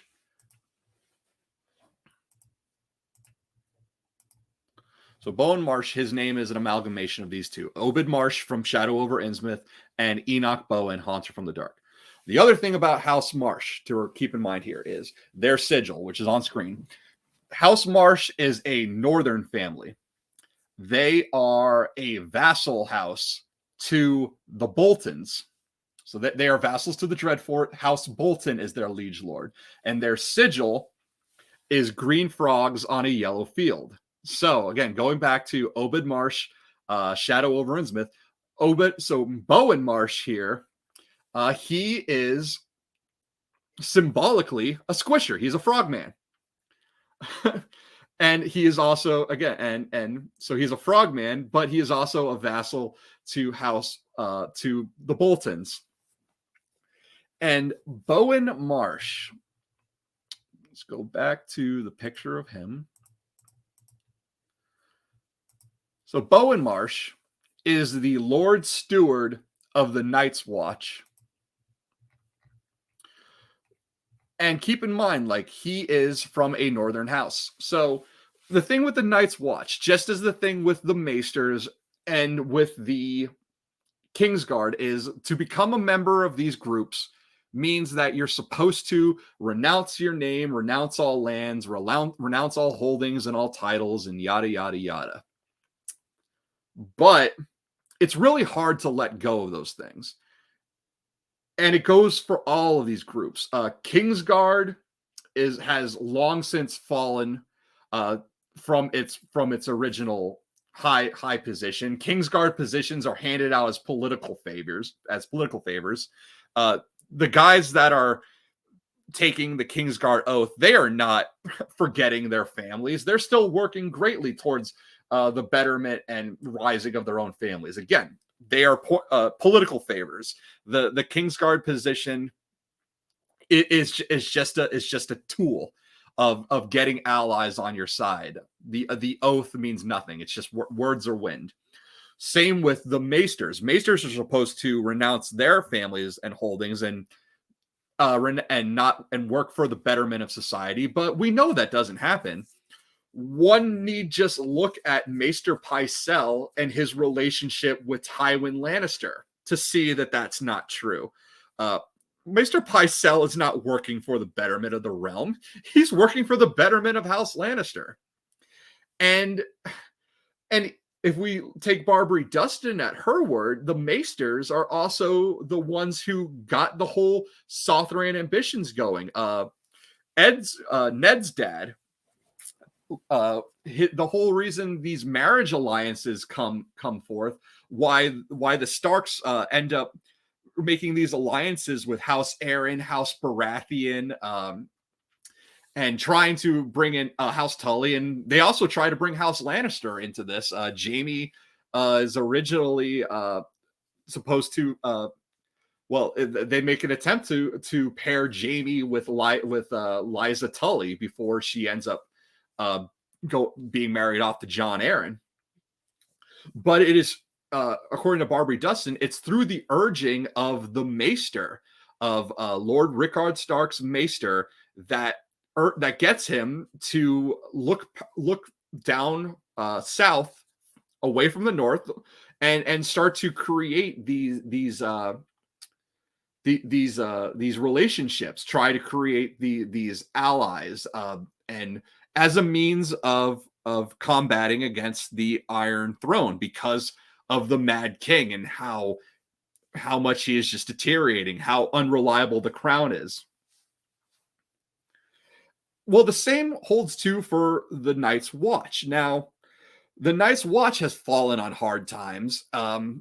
It's not seen as a respected position in the south of the Neck, but the Night's Watch is still something that is seen as a high place in the North. The North still value the Night's Watch. So being the Lord Steward of the Night's Watch for a Northman, that is still a position that is enviable. It's something that Northmen would aspire to be. It would still be seen as a position worth holding. So House Marsh, having a member, Bowen Marsh as the Lord Steward, that's a good role for him. but it's not the highest he can be. It's not Lord Commander. It doesn't have that sort of gravitas behind it. Important to Northmen, again, like maybe not so seen as such high a position as a Kingsguard for a Southern family, but for a Northern family, that's a great thing to have. And Bowen Marsh, he is made the Castellan of Castle Black by Jor Mormont before the Great Ranging. And after Lord Mormont's death, he serves as the temporary commander until the election. He leads the fight at the Bridge of Skulls against the Weeper when the Wildlings are trying to cross, and it is a very costly victory. He wins, but he suffers injuries himself, and the Night's Watch loses about 100 members. So Bowen Marsh, like serving as temporary commander, he drops the ball on that one. So when the elections come around, Bowen Marsh is one of the names that's cast in very early, but he's knocked out. He's knocked out super early as well. And a lot of it has to do with this fiasco at the Bridge of Skulls. So after Bowen Marsh loses, he throws his support behind Janos Slynt. And he attempts to sway his brothers and King Stannis to support Janos Slynt as well. But as we know, that doesn't happen. Janos Slynt loses, and it is Jon Snow who is elected as Lord Commander. So, Bowen Marsh, he is initially helpful to Jon. Like, he's like, okay, I lost. The guy I put my support to lost, but, you know, whatever. Life goes on, c'est la vie. And he's initially helpful to Jon, but as time goes on, he becomes to feel more and more slighted by Jon Snow because Jon regularly ignores his suggestions. What happens is that he goes from being the temporary Lord Commander back to his position as Lord Steward, but he doesn't get any other promotions other than that. He just kind of returns back to his old role. Jon promotes Satin to his personal steward, which Bowen sees as an insult because Bowen sees Satin as baseborn, and also because of Satin's history as a male sex worker. Jon appoints a wildling named Leathers as the Master of Arms. Which, again, that's Bowen Marsh takes issue with, appointing a wildling to such a position, earned or not.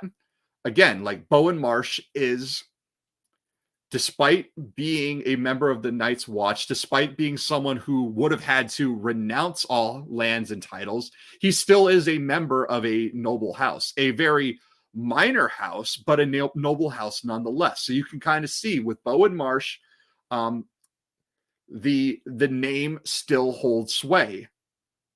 And we see this in the very beginning of A Game of Thrones. It's why Waymar Royce is so important. And it's even commented upon there how even a lordling shouldn't have as high command in the Night's Watch, but his name still has meaning, even though it shouldn't. And that's just politics at work. Like the names still have meaning.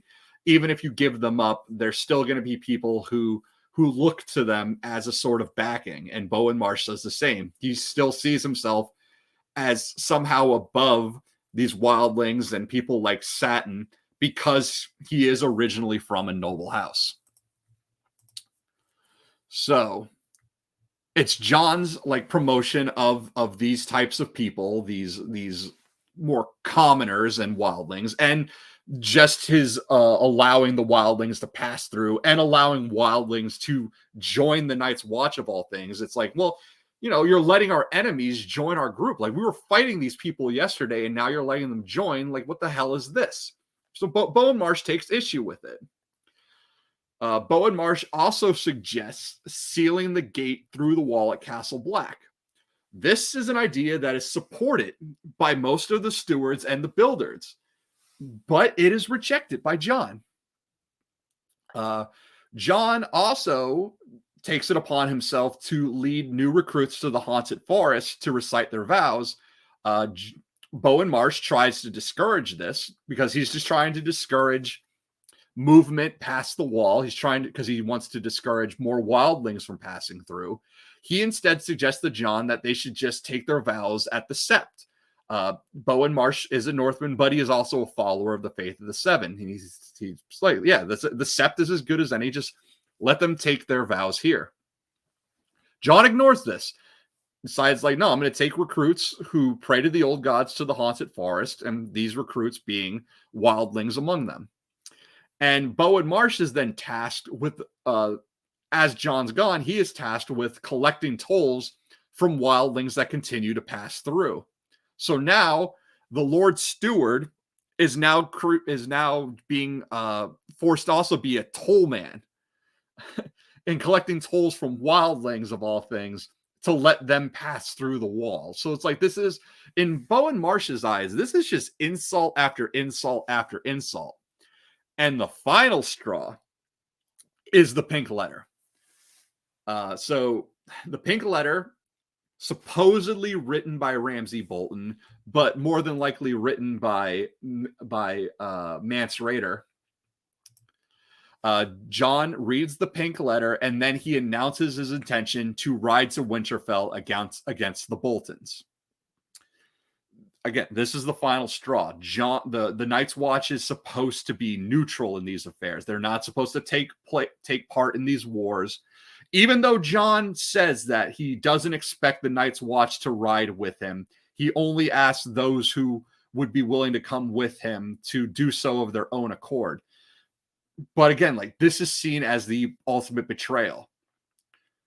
And that would be one thing, but also Jon is riding against the Boltons, which are the liege lords of House Marsh. So keep in mind these connections. Bowen Marsh has enjoyed the position of temporary Lord Commander for a time. He has that taken away from him. He receives no promotions, instead returns to the same job that he had before. The advice he gives is ignored. All that he is, he has to watch as his enemies are allowed through the wall, allowed through what he has been sworn to protect, allow the people that he is sworn to fight against. He is now letting them pass through. He has to be the toll collector to let them pass through. He doesn't even get to keep the money. The money that he's collecting from these tolls is not being kept by Castle Black. It's being sent to Eastwatch by the Sea. And now the Lord Commander, this kid who's half his age, maybe a third of his age at best, is now declaring that not only is he going to leave his position as Lord Commander, disavow his sworn oath, take part in affairs of the realm, and march to Winterfell to fight in this war, but he's going to do so against Bowen Marsh's own house lord. So you got to think, for Bowen Marsh, yeah, he shouldn't be loyal to the Boltons anymore.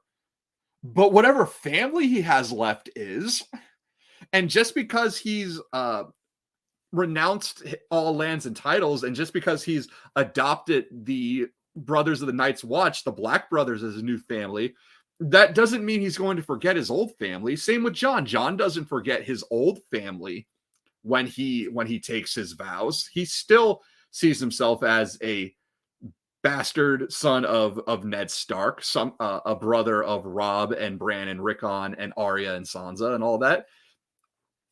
So yeah, like to give up family names and familial connections like that, it's hard. And for maesters, for Kingsguard, for Night's Watch members, it's really an impossibility. It's asking so much for that. And that is why these oaths end up being so much less than what they are, because to take these oaths goes against so much familial bonding and friendship, and also kind of they just go against human nature. They go against the need for one's own sense of self-promotion, to promote their family and those that and their friends and that sort of thing. So when Bowen Marsh stabs Jon Snow, he says, "For the watch," but honestly, he may as well be saying Ramsay Bolton sends his regards when he does it. And it's possible that Bowen Marsh, having this connection to House Bolton, he may be seeing this as a way of rising forth.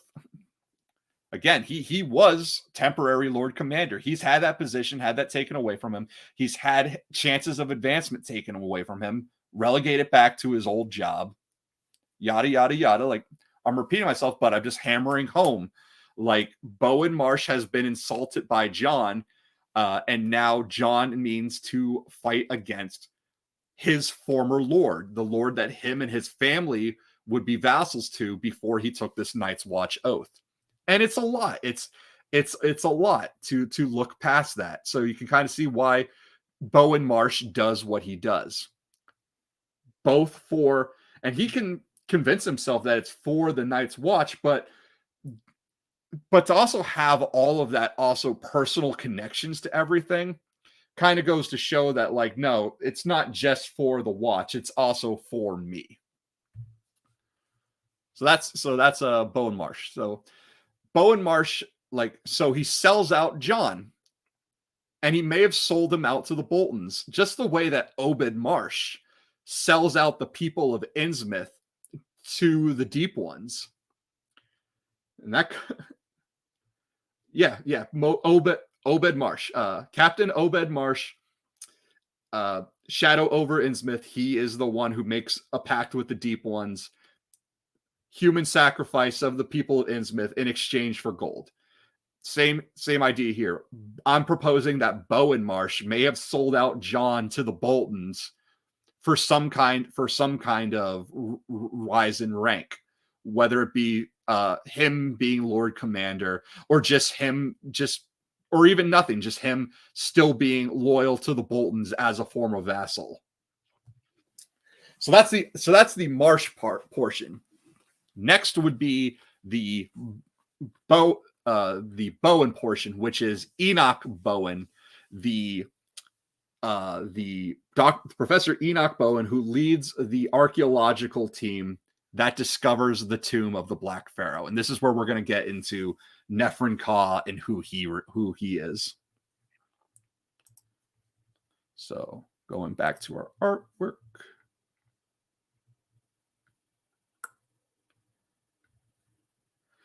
Yeah, so now we're going to talk about Nephren-Ka.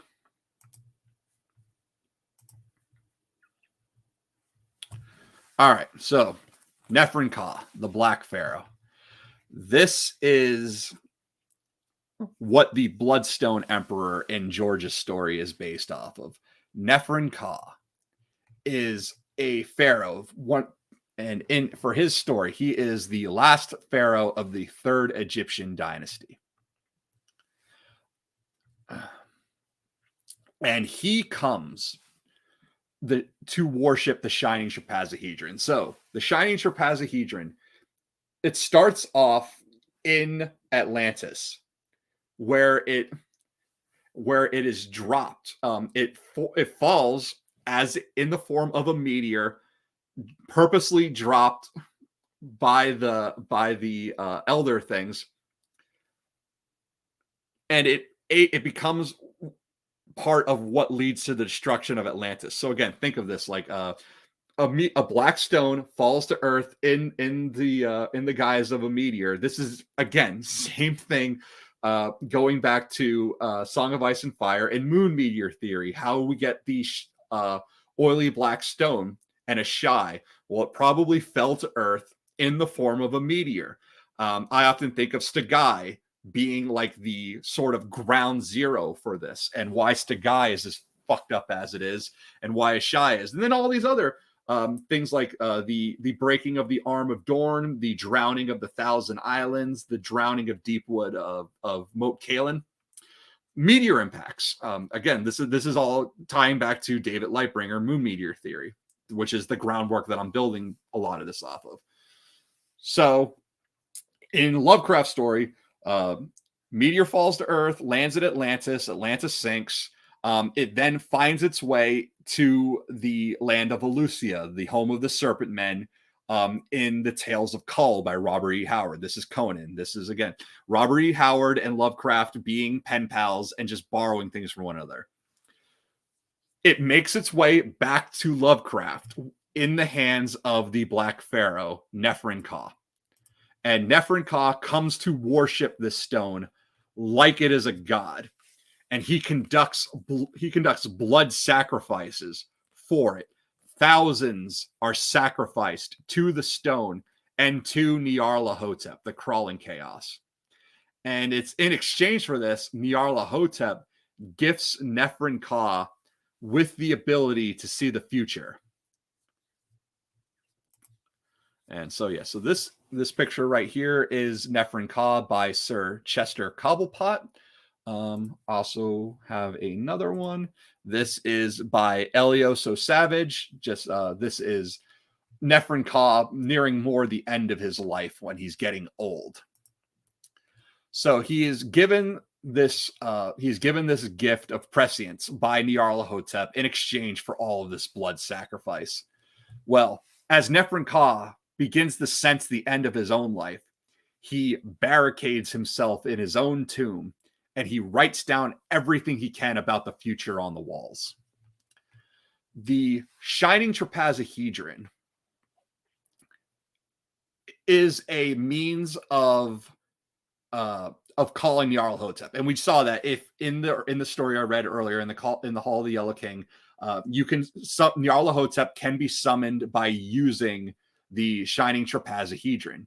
It is a window on all space and time. It can show other worlds and secrets of arcane knowledge in exchange for giant sacrifices. But the weakness of the Shining Trapezahedron is that it can be banished by a light, and it cannot cross a lighted area.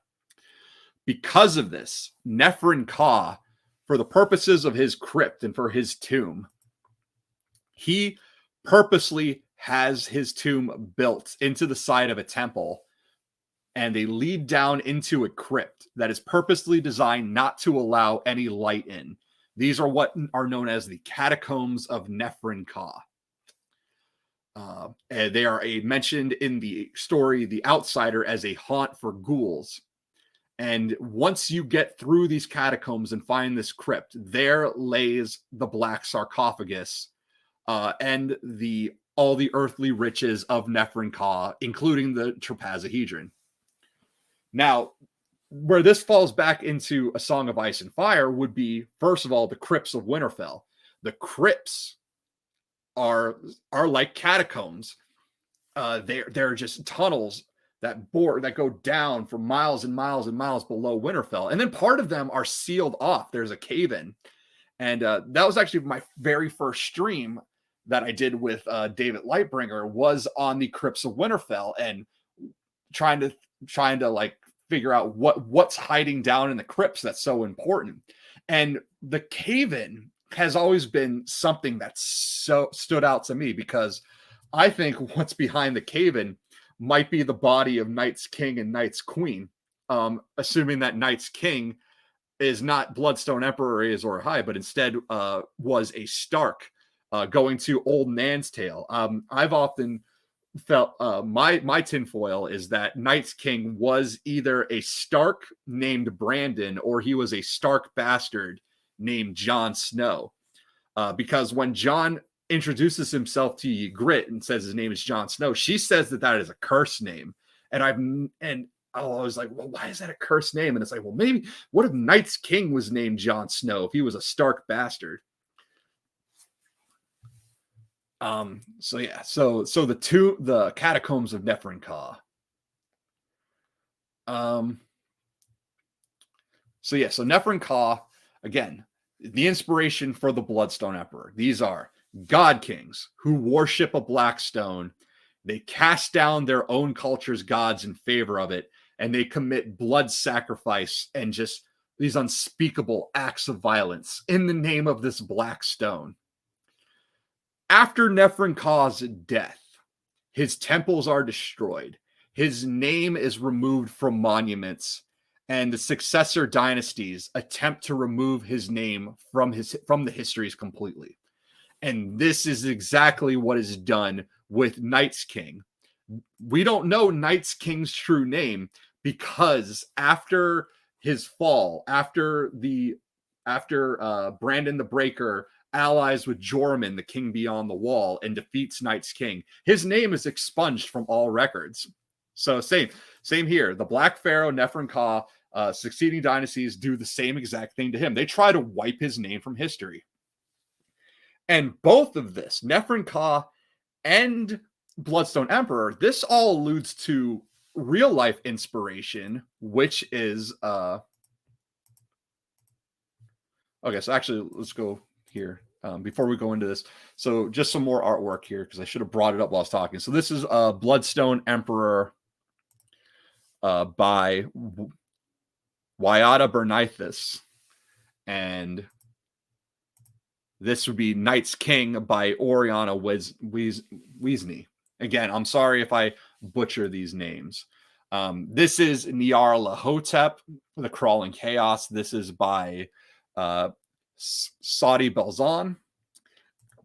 And then this is Nyarlathotep in his earthly avatar as the Black Pharaoh after Nephren-Ka's death. This is by Hueo Sergio. And this all alludes to real life inspiration, which is Pharaoh Amenhotep IV, better known as Akhenaten.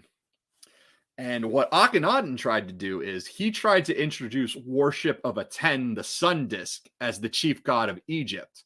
And he did this at the expense of the traditional gods of Egypt. And just as and what ended up happening is that after Akhenaten's death, he has two successors that don't last very long until finally we get to King Tutankhamun, King Tut. And King Tut reestablishes the traditional Egyptian gods. And as the years go by, like Akhenaten, his name is removed from monuments. His name is removed from histories. The succeeding dynasties to Akhenaten try to wipe his name from history, just like Night's King. And also going to these naming conventions. So Akhenaten, his name is originally Amenhotep. Before he takes the title Akhenaten, he is Amenhotep. Well, Amenhotep is then goes to Nyarlathotep. So you can see where Lovecraft got inspiration from with this Egyptian pharaoh, this real life Egyptian pharaoh who tried to establish a new religion at the expense of the old traditions. And his name is wiped from history. Same with Nephren-Ka. And then George takes with the Bloodstone Emperor and Night's King. One leads to one leads to one. And I'm sure George also is more than likely familiar with Amenhotep, with Akhenaten himself. And Tutankhamun also buried with a meteoric iron dagger. Yeah, yep. So again, like you can just see where George is coming from with these stories of Bloodstone Emperor, where these inspirations are coming from. So so where I think Bowen Marsh comes into this, because we're going back to Bowen Marsh, is Enoch Bowen is the archaeologist who discovers this tomb. And Enoch Bowen he establishes the cult, which is the Church of Starry Wisdom. And he takes possession of the Shining Trapezahedron. Well, Bowen Marsh, after the murder of Jon, he needs to flee. And one theory that I love is the idea that Bowen Marsh and his co-conspirators are going to flee to the Night Fort, because the Night Fort has been taken over by Stannis. So as far as the abandoned castles go, the Knight's Fort is one that actually now has provisions. It's something that if Bowen Marsh had to flee and his co-conspirators had to flee to, they could get to, find food, find lodging. But it's also where the Black Gate is. And the Black Gate is like one of the biggest points of high fantasy throughout the story.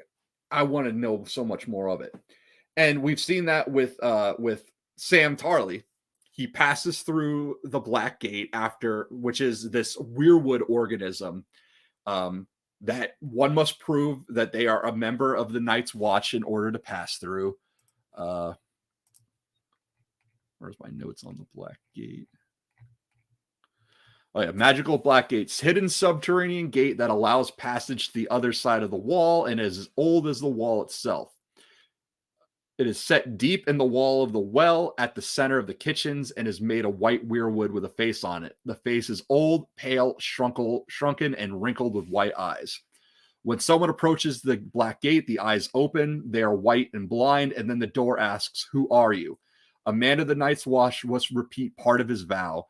"I am the watcher on the walls. I am the fire that burns against the cold, the light that brings the dawn, the horn that wakes the sleepers. I am the shield that guards the realms of men." And the door will then open, saying, "Then pass." Now, we've only seen one instance of this, which is when Sam passes through the Black Gate. But what we haven't seen is what happens if someone who is not a member of the Night's Watch tries to pass through this. Or, in the case of Bowen Marsh, someone who has now turned traitor, has killed his Lord Commander. What happens if someone like that tries to pass through the Black Gate? Keep in mind, the Night Fort is also the site of all of these different ghost stories that Old Nan tells to Bran, like the Rat Cook and things like that. So if the Black Gate only allows Night's Watch members, or those it perceives to be Night's Watch members through, what could happen when a traitor like Bowen Marsh tries to pass through? Well, that mouth might just snap shut. And it's through Bowen Marsh that I think we might see a glimpse of what lays at the heart of winter as he is making his flight from Castle Black. If he sees something through the Black Gate before the Black Gate potentially shuts on him.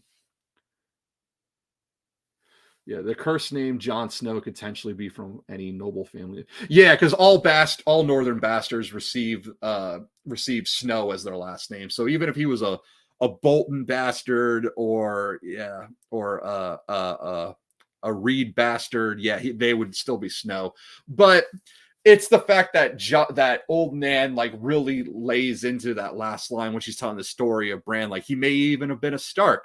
Perhaps he was even named Bran. I mean, yeah, it's her trying to make the story scary for Bran and pique his curiosity and his interest. But the subtle, I think the subtle undertones is that George is trying to convey here is that Night's King was more than likely a Stark.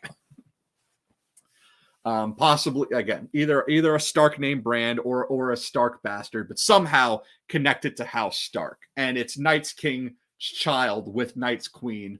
That's sort of the idea of the stolen other baby that is smuggled back to Starks, and that is how House Stark has the blood of the other running through their veins. This would be the stolen other baby, the prince who was promised, something that the others, the White Walkers, did not receive as their payment. What other North noble houses have Jon in them? I believe House Stout has a Jon.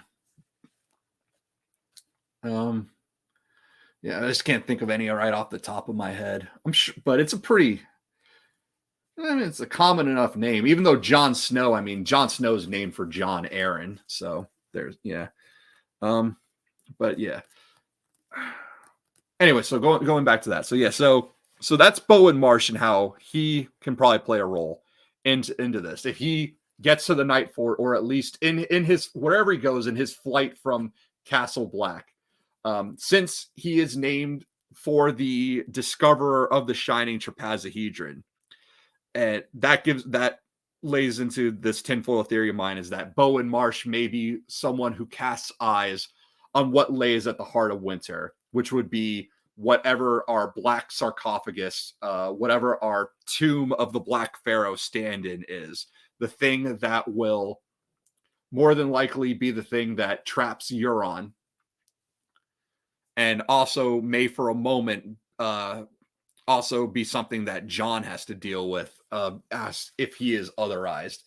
He may catch a glimpse of it, or something Ghost might see. I'm a fan of the idea that Jon, before he's resurrected, that we may get a Jon POV chapter through the eyes of Ghost. That is the Wolfman Jon theory. That Jon's going to be Ghost chasing his own murderers before Ghost has to serve as the soul jar to bring Jon back. And then Jon, when he's resurrected, he's going to not be as nice. He's going to be more feral, more wolfish, just very much like an older version of Rickon. It's what makes Rickon's story, even though it was probably a shaggy dog story, what makes his story so important is think Rickon as feral as he is, but 10 years older. That's going to be Jon upon his resurrection. And that's also just another Jon Jesus allegory. Remember the second coming of Christ. Jesus is coming back and he's not happy. That's going to be Jon. Jon's going to come back and Jon's going to be pissed. Not only because he was murdered by his own brothers by the Night's Watch, but also if the burning of Shireen Baratheon plays a role in Jon's resurrection, that's going to piss Jon off. If Ghost has to be killed to bring Jon back, that's going to piss Jon off. Jon's going to be a very, very angry man when he comes back, in my opinion. Your thoughts on the Muppet Tully names? I think that's just George having fun. George cracks a lot of jokes. Another like he's having fun with the Muppets names. He has fun with the Lynn Carter and Lumley connections. Lynn Carter creates 3 sons of Cthulhu, and then Lumley creates a daughter. So Cthulhu has 3 sons and a daughter, just as Balin Greyjoy, who is our symbolic Kraken, as the since Asha is the Kraken's daughter, he has 3 sons and a daughter. In George's story, the 2 eldest sons are killed. In Lynn Carter's story, the 2 eldest sons are imprisoned. But the third one, the youngest, Zoth the Mog, he's still running around and with followers, just as Theon is still running around and probably will have followers. Theon becomes the Zoth the Mog stand-in, the youngest son of the Kraken, who has the followers to make a claim. Theon probably will make a claim that ties Euron back to the Urathon Bad Brother story, who's brought down by a claimant who wasn't present for the Kingsmoot. And yeah, and one is another joke at a friend's expense. So Sir Patrick of King's Mountain is named for George's friend Patrick St. Dennis. Sir Patrick of King's Mountain, his sigil is basically the Dallas Cowboys logo. Patrick St. Dennis, the real life man, is a Dallas Cowboys fan, but George is a New York Giants fan. So 1-1, the Giant kills Sir Patrick, the guy with the Dallas Cowboys sigil. So that's just George having that's football fun. The Giants beat the Cowboys. The Night's King's name was Aragorn, has an elf wife witch who gave up his immortality for him. His sword is the white. Is that Lord of the Rings? Aragorn has an elf witch wife who came, or is that Elric and Melnibone? That's interesting though. Night's King's name was Aragorn. Yeah. I mean, like I said, I'm a fan of the Night's King as a Stark or a Stark bastard idea myself, but you know, it's whatever. Like these are just tinfoil theories, but they're fun. 1-1 number. Yeah, the whole 1-1 thing, killing Sir Patrick. That's George having fun. And again, like he does this all. He has fun. He has fun with his influences. He has fun with his contemporaries, and he has fun with his own friends. It's what makes George's world building so endearing. Not just connecting these Lovecraft Easter eggs and the Carcosa Easter eggs and all of that. It's like the more you learn about George as a person, the funner these stories become, because you can kind of see like, oh, I see what you're doing, old man. It's the thing that I've talked about so much with David Lightbringer, is weaving mythology with history, with Lovecraft and Chambers, and even the expanded mythos, the people that George has worked with, has had an actual real professional relationship with. And that was what brought me to this. It's like, yeah, where are we going with stories? Well, I think a lot of it can be traced back to these Lovecraftian influences. You take all of the Lovecraft objects like the Seastone Chair, how much George has already incorporated into the story, and it's like, well, what's the next logical step? Well, if the Shining Trapezahedron is supposed to be the oily black stone that makes the Seastone Chair and makes Asshai, is supposed to be this moon meteor. And if the red comet is the red star, and it is referred to as such, the red comet is called a red star. If the drowned god is a Cthulhu stand-in, Euron as a king in yellow, as a Hastur stand-in, all these different stand-ins. What is and then we get to the Bloodstone Emperor and Night's King, who are both Nephren-Ka stand-ins. Then the next logical step seems to be for it to be the tomb, the black sarcophagus, that which captures Hastur. And that is what I think will be the Heart of Winter. It's going to be, I don't know exactly what it's going to be. I assume it's going to be something that's either made of black stone, which is why I really like the Urtak Altanaz proposed cover for Winds of Winter, or it could be something made of weirwood. If we go back to Dave's chapter reread, the burning of Mance Rayder, really it's Rattleshirt in a glamour, but he is burned in a Weirwood prison, and that's why this. That's the other reason why this stream was called A Coffin for a Kraken and the Prison That Was Promised. If something is to trap Euron and trap Jon for a time, either symbolically or really physically trap them to make them these new Night's King stand-ins for the others, then it makes sense to me that whatever lays at the heart of winter is going to be like the black sarcophagus. It's going to be this sort of prison structure made of black stone, made of weirwood, maybe made of both.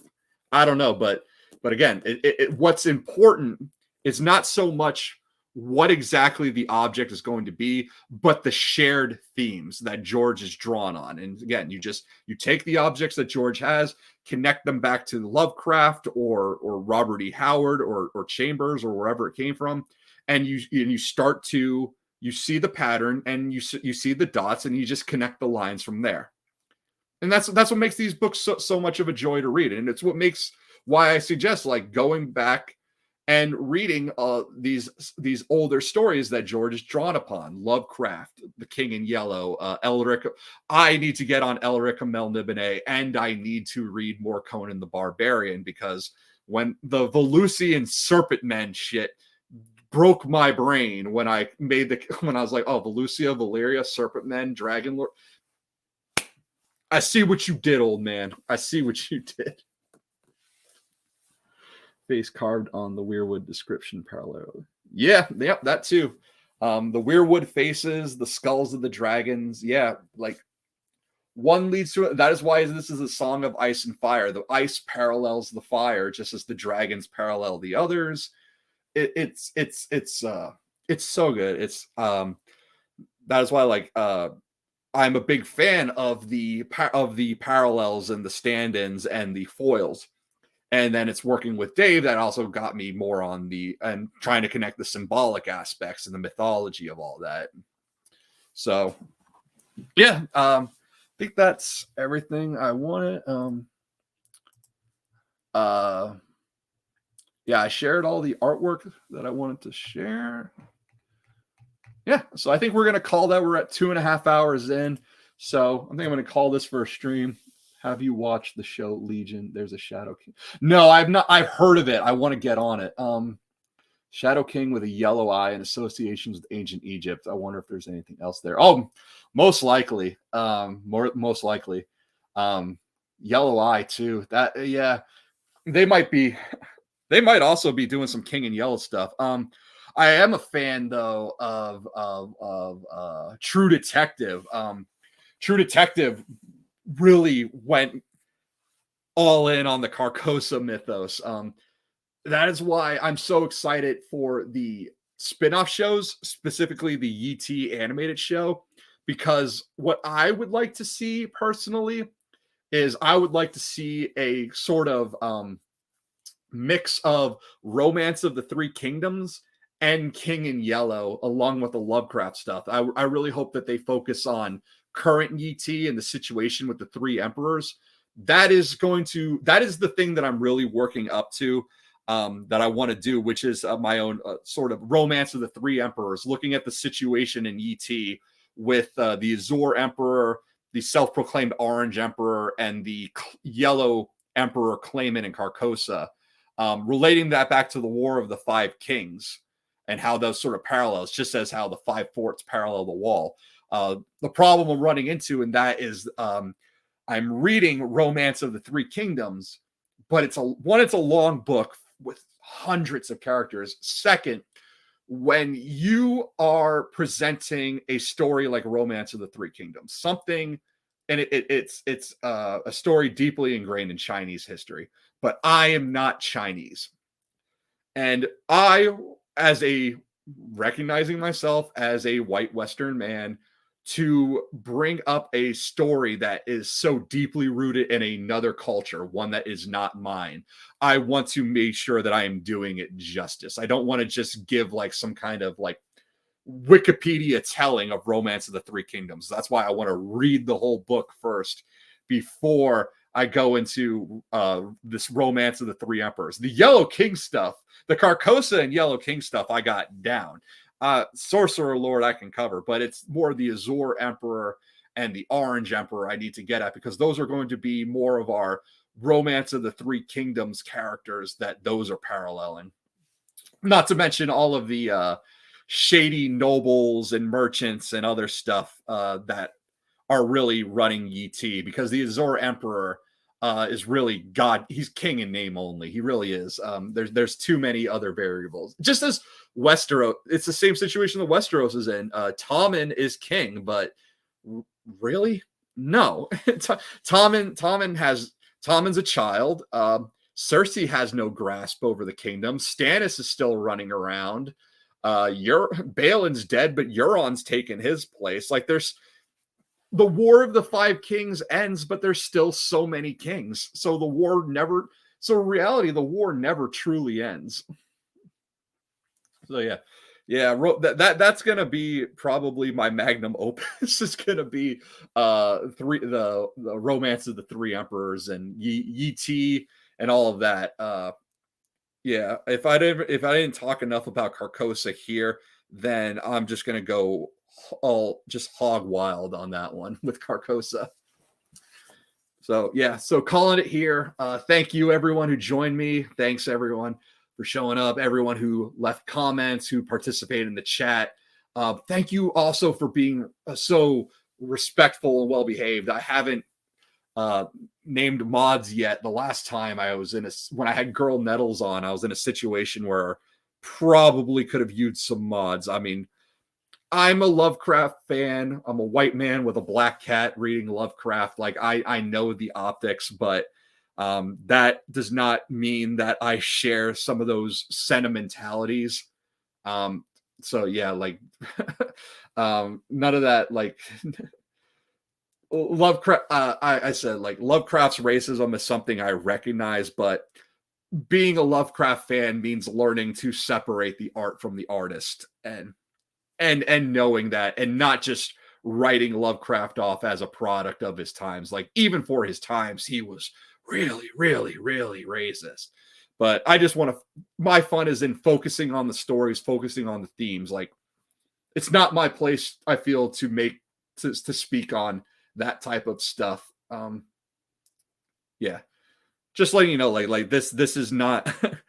I'm not going to take shit like that on my channel, despite the subject material that we're going over. Oh, thank you. So yeah, I will be back tomorrow on David Lightbringer's channel for the next Dunk and Egg. We're gonna continue with the second half of the Hedge Knight. So that's probably going to be like a good 6 weeks trying to cover, if not more, trying to cover all 3 Dunk and Egg novellas. Really can't wait for that. Looking forward to covering the rest of Hedge Knight, and really, really looking forward to Sworn Sword and Mystery Knight because I'm such a huge Blackfire fan. So yes, please, if you're still here, check that out. Check me out tomorrow. I'm sure most of you are subscribed to David Lightbringer, but go subscribe to him if you aren't. Check out Girl Nettles and Gray Area and I Eat Zebra. Check out Quinn the GM and Fantasy Haven. Got to give shout outs to them. I got links to the friends of the channel down in the video description, as well as Nick Eck, who has done my artwork for my intro video and for my own personal sigil. So yeah, I am Gray Waste Tim. You have been in the den of the Gray Waste. I hope you join again next time. Not sure when the streams come. The streams are done when I have time. I don't have a set schedule, but I'll be back with more topics, more Lovecraft, A Song of Ice and Fire, and hopefully more branching out into Howard and Moorcock and those writers. All right. Good night.